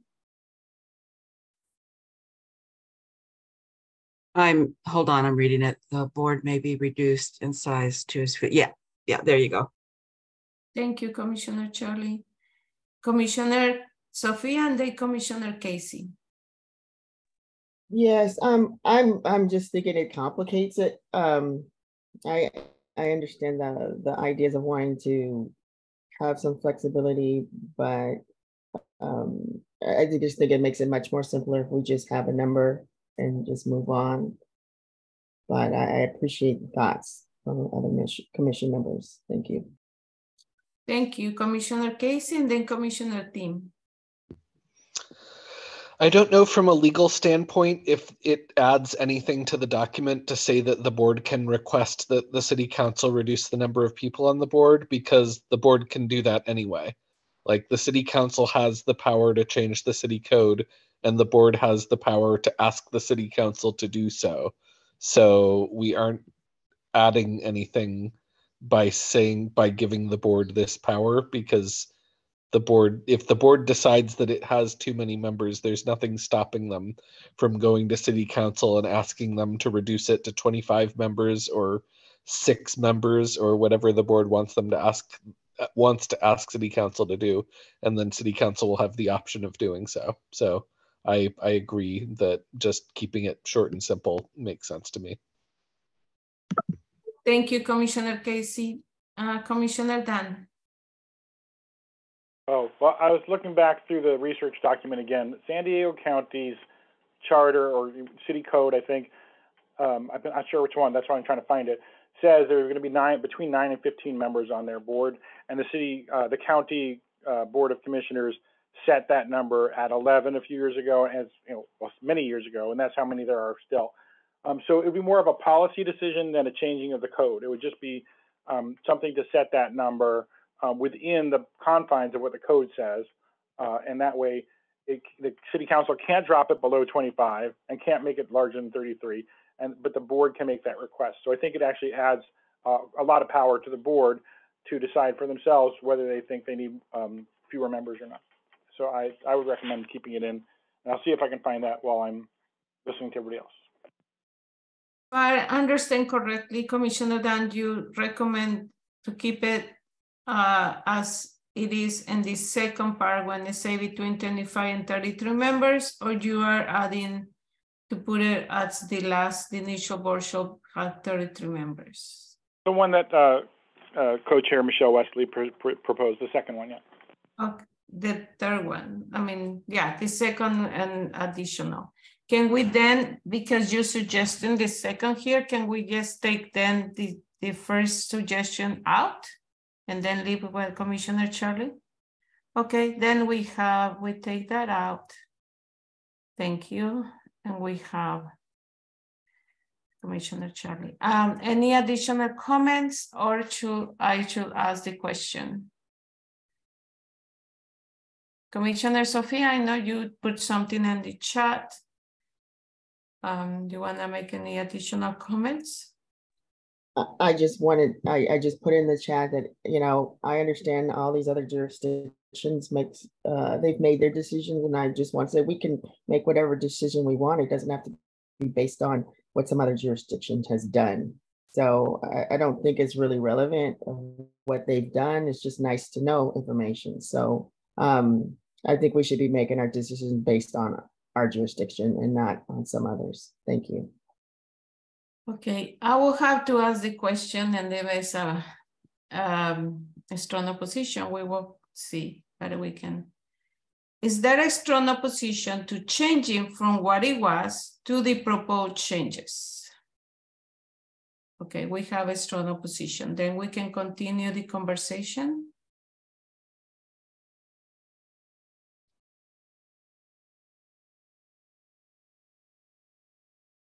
Is there any additional comments or suggestions or edits? And Commissioner Angie?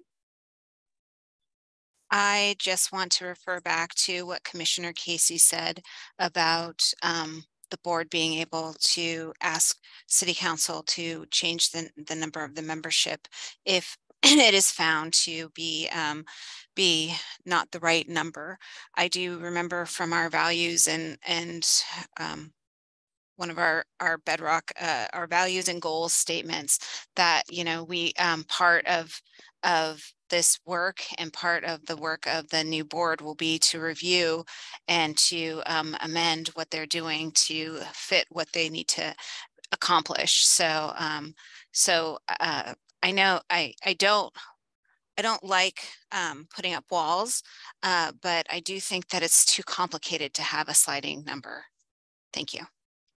Thank you, Commissioner Angie. And before I pass it to Dan, is there any additional risks or any additional comments that what you mentioned of having those numbers? Anything you want to comment, Sophia, to make your case?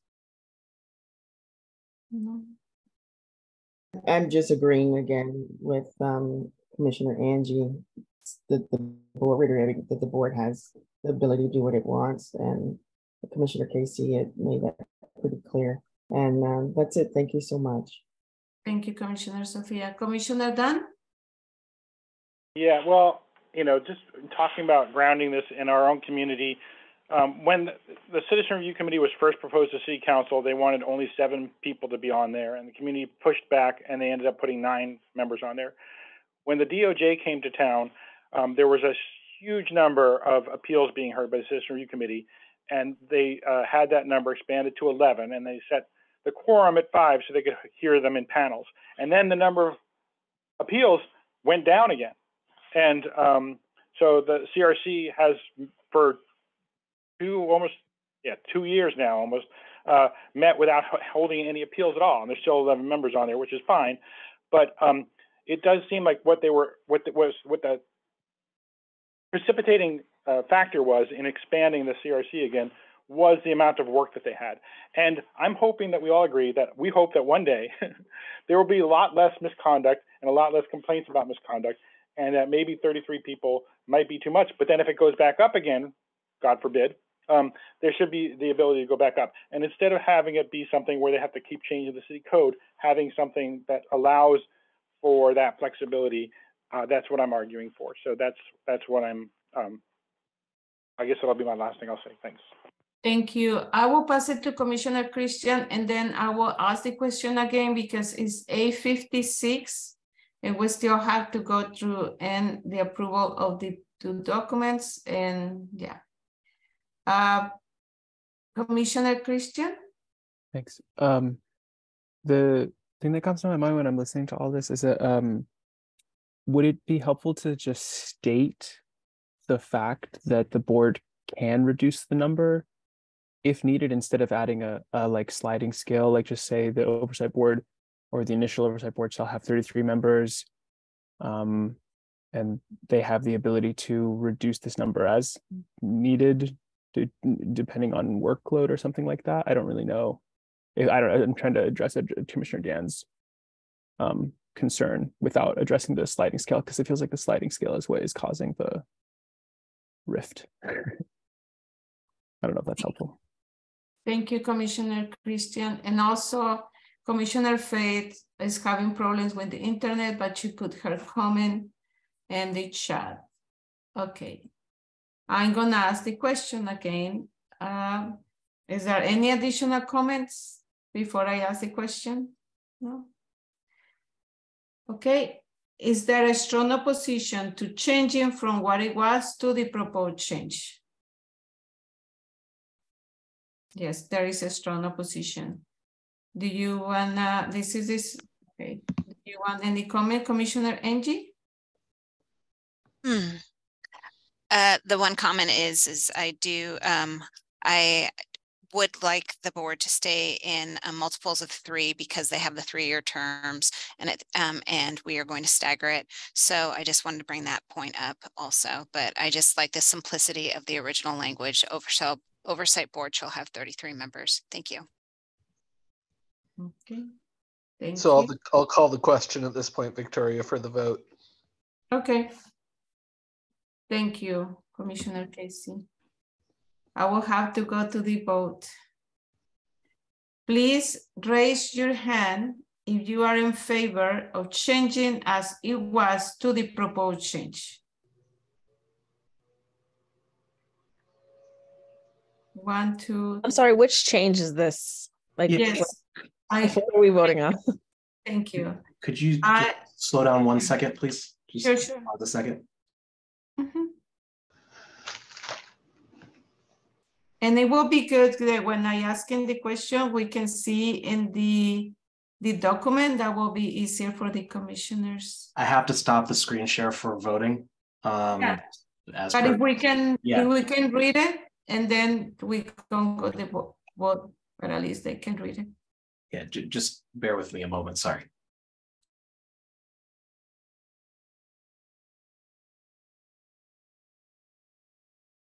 Commissioner Christian, you have your hand raised. You want to make a comment before I ask the question again? Yeah, I just got propose a I got better language from what I originally said to say. The oversight board shall have 33 members, or alternatively the initial board shall have 33 members, either one works. And then the board may request a change to this number at any time. Might be moot. I mean, it feels like maybe we're going to vote, but I just thought of better language. So I throw it in there as another option. Okay, then the proposed change is the oversight board should have 33 members. The initial oversight board shall have 33 members. The board may request a change to this number at any time. Okay, I'm gonna ask the first one on the top and see how we do, okay? Is there a strong opposition to changing from what it was to the proposed change? And I'm talking about the what is highlighted in green. Well, there is a strong opposition. Commissioner Fate? I just think that the cap for 25, I don't request like 9 board members. I think that the language of the bottom cap is important. Okay, thank you. Then we have 2 options here. And I don't know if we're gonna capture Commissioner Fate option. My suggestion is captured in the sentence at the bottom.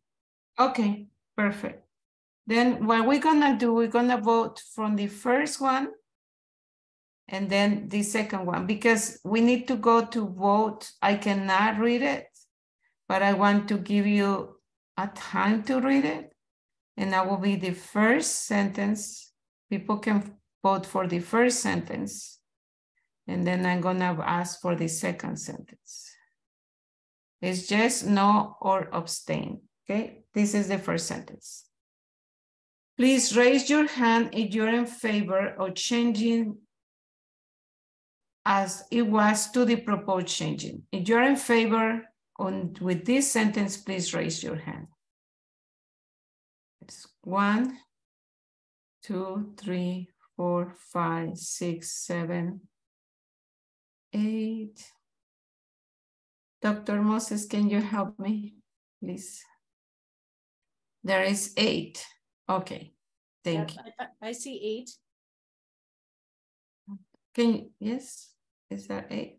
8 or 9, can I do it again that way? Because I'm not sure if it's 8 or 9. 1, 2, 3, 4, 5, 6, 7, 8. I see 8. 8, thank you. Please raise your hand if you are opposed to changing what it was to the proposed change. I have 1, 2, 3. 3. Okay, thank you. Please raise your hand if you are abstaining. 1, 2, 3, 4. 4. 5. 5. Okay, we have 8, 3, and 5. Staff, can we check the chart?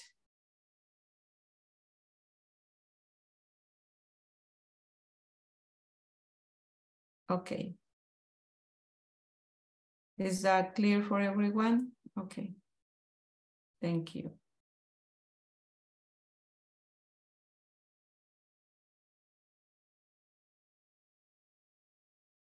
Thank you. Okay, we finished. Can we move on? Okay. Congratulations, we have finished the second review of the document.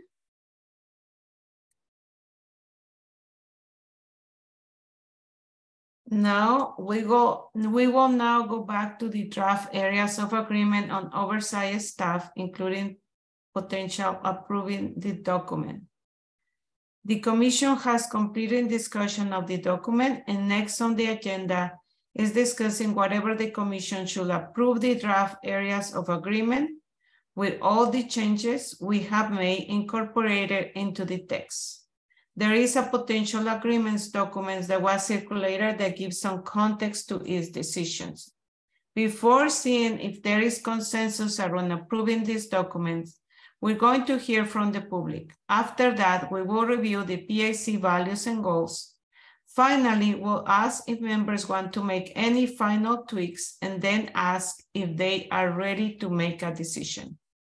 We ask members of the public to keep their comments to 2 minutes in length and keep their comments focused on the draft document. You can raise your hand in Zoom when you like to be called on.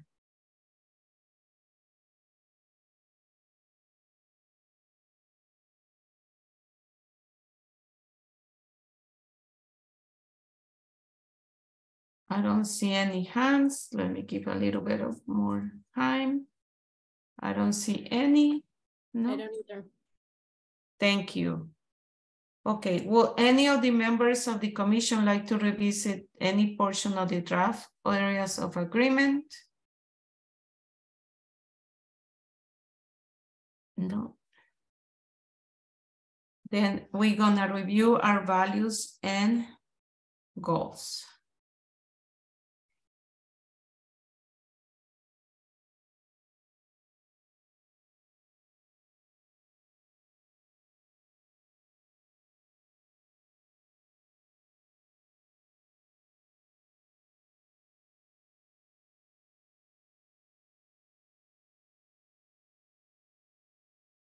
And I'm going to do this a little bit slower because we're going to be doing this in a second for the other document. So might as well just give everyone some time to review it once if possible.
Thank you.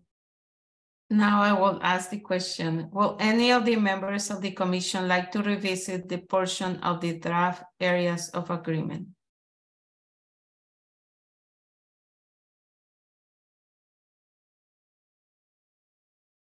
Is there any strong opposition to approving the draft areas of agreement with all the changes that we have made incorporated into the text as the Police Accountability Commission areas of agreement on oversight staff? Is there a general agreement around approving this document?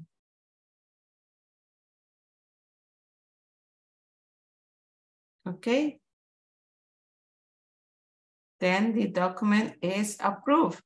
Congratulations. Okay. Okay, now we're gonna go to the draft areas of agreement on board membership. The commission has completed discussion of the document, and next on the agenda is discussing whether the commission should approve the draft areas of agreement with all the changes we have made today incorporated into the text. There is a potential agreements documents that was circulated that gives context on this decision. We will see before seeing if there is a consensus around approving this document, we will go to the PAC values and goals, but because we already just reviewed it,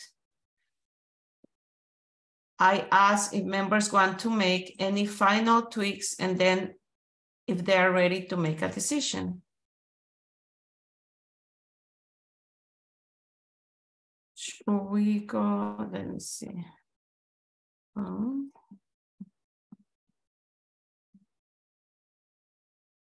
Okay.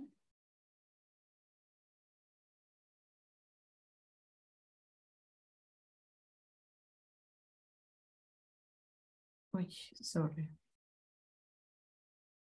Okay, now we will go to public comment, and we would like the public to make comments on this draft document. Please keep your comments to 2 minutes in length and keep your comments focused on the draft document. You can raise your hand in Zoom if you like to be called on.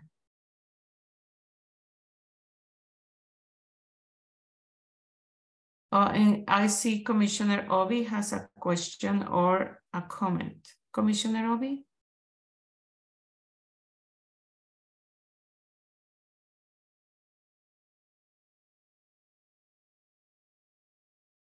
I don't see comments of the public, the comment of any member of the public, but I see Commissioner Obi. Do you want to say something?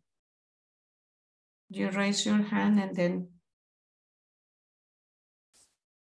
I don't think I raised my hand. Sorry, I'm at work still. Sorry about that.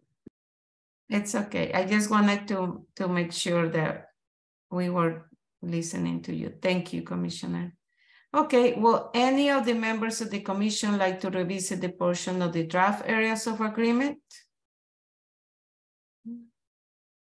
Are we moving on to the board membership?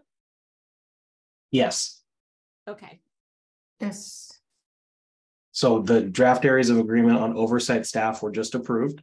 Yep. Now we're asked for public comment on the draft areas of agreement on board membership, and did not see any. And then the next step would be to, have asked for consensus if it exists on the draft areas of agreement on board membership. Thank you. Thank you for your question, Dr. Moses, and thank you for your answer, staff. Is there any strong opposition to approving the draft areas of agreement with all the changes we made today incorporated into the text as the Police Accountability Commission areas of agreement on board membership? Is there a general agreement around approving this document? Yay, congratulations, you have approved the other document.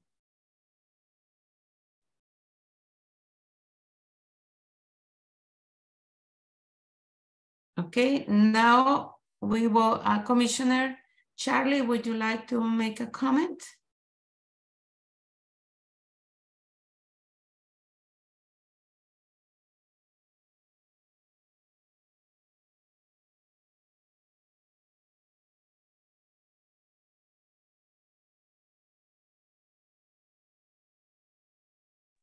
Sorry, I lost you all for a minute there. No, I would not. That's okay. Thank you, Commissioner Co-Chair Charlie. We will now take open public comment on the issues that PAC is discussing. Or community members can also tell their story about policing and police accountability. We ask members of the public to keep their comments or questions to 3 minutes in length and raise their hand in Zoom if you like to speak.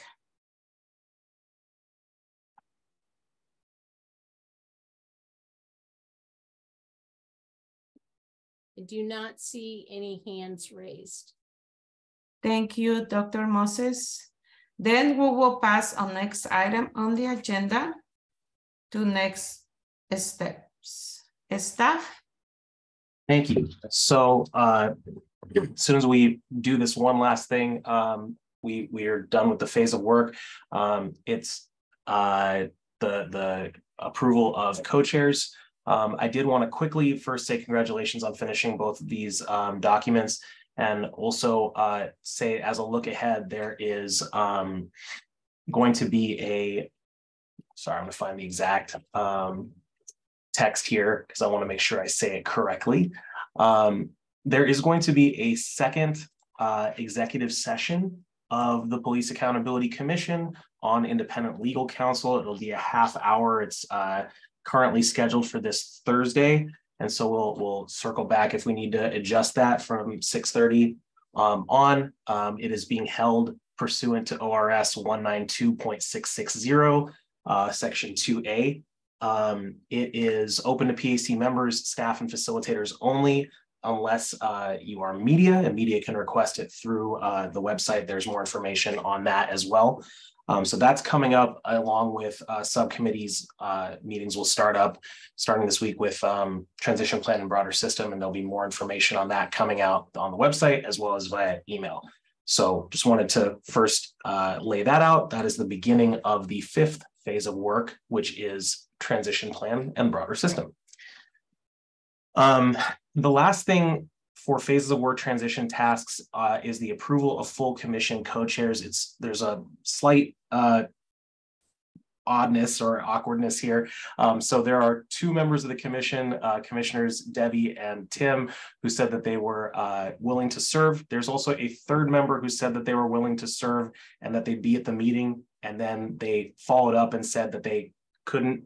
And I never got a clarification as to whether that meant they didn't want to be a co-chair anymore or didn't want to be or couldn't be at the meeting anymore.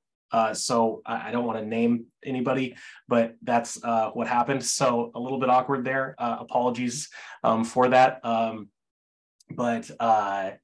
Yeah, so it is a little bit awkward. The bylaws do say there need to be 3 co-chairs. So I think this might make sense to temporarily just separate this out and look at the 2 members that are present and able to verbally say that they're interested and potentially approve them, and then circle back and see if what that other member may have been intending to say.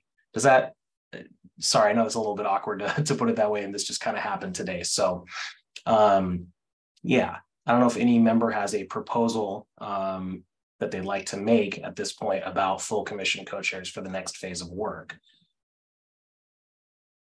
Casey? So I would propose that we elect the 2 people who have explicitly volunteered to be our co-chairs, and we can come back together to elect a 3rd co-chair when necessary. Thank you, Casey. Just one quick note that it is approved technically under the bylaws, but yeah, that would be totally fine to do. Victoria, would it be okay if, would you like to ask the questions actually? Sure. I want to ask what are the members that are proposed to be the co-chairs for the next phase of work? Yeah, so Commissioner Debbie and Commissioner Tim. Commissioner Debbie and Commissioner Tim. Do we accept, or do we, I forgot the question, I'm sorry. Do we, can we vote yes on proposing Commissioner Debbie and Commissioner Tim as the co-chair of the next phase of work? It just be the normal consensus questions. Okay. Yeah. Okay. Everybody approves. Yes, we have a new co-chairs. Congratulations, Commissioner Debbie and Commissioner Tim. You are the new co-chairs of the new phase of work, the police accountability. Thank you. And staff will follow up with an email, and apologies in advance if it was just a misunderstanding on our part. We're trying to parse some stuff that was a little bit vague. So I'll pass it back over to facilitators. Thank you. The next item on the agenda is the garden plot. And I wanted to see if they have any comment. And I say Commissioner Faith has raised her hand. Commissioner Faith, do you have any comments or no? Okay. This is the time for any items that were mentioned on the agenda, and I will pass it to Dr. Moses. Hi, Victoria. I have one, and it says to ensure demographic questions are part of the application: age, geographic diversity, SES, ethnic, racial, ability, expertise, and gender identity. And this is for the transition plan phase. That's the only one that I captured today. Thank you, Dr. Moses. Co-chairs? No. Staff? The thing that Dr. Moses mentioned is all that I have as well. Thank you. Thank you. Okay, I will say, as a reminder, you can now submit advanced public comment to the Police Accountability Commission via web form, voicemail, or postal mail. I'm gonna congratulate every one of you for all your work and for approving the two documents and going for the next phase and finishing this phase. Thank you to all members who attended today's meetings and for your contributions today. We also want to thank all the interpreters. And finally, thank you for the members of the community for attending and contributing with your thoughts and questions. If you are not already signed up for email updates, please also sign up to receive updates from the PAC. It is 9:21 p.m. and this meeting is adjourned. Thank you and good night. Thank you to all the leaving chairs, co-chairs, and subcommittee chairs. I know it's a lot of work, so thank you so much. Good night, and thank everyone. you, Good job, Debbie and everyone. Tim. Thank you. Good night. Thanks all.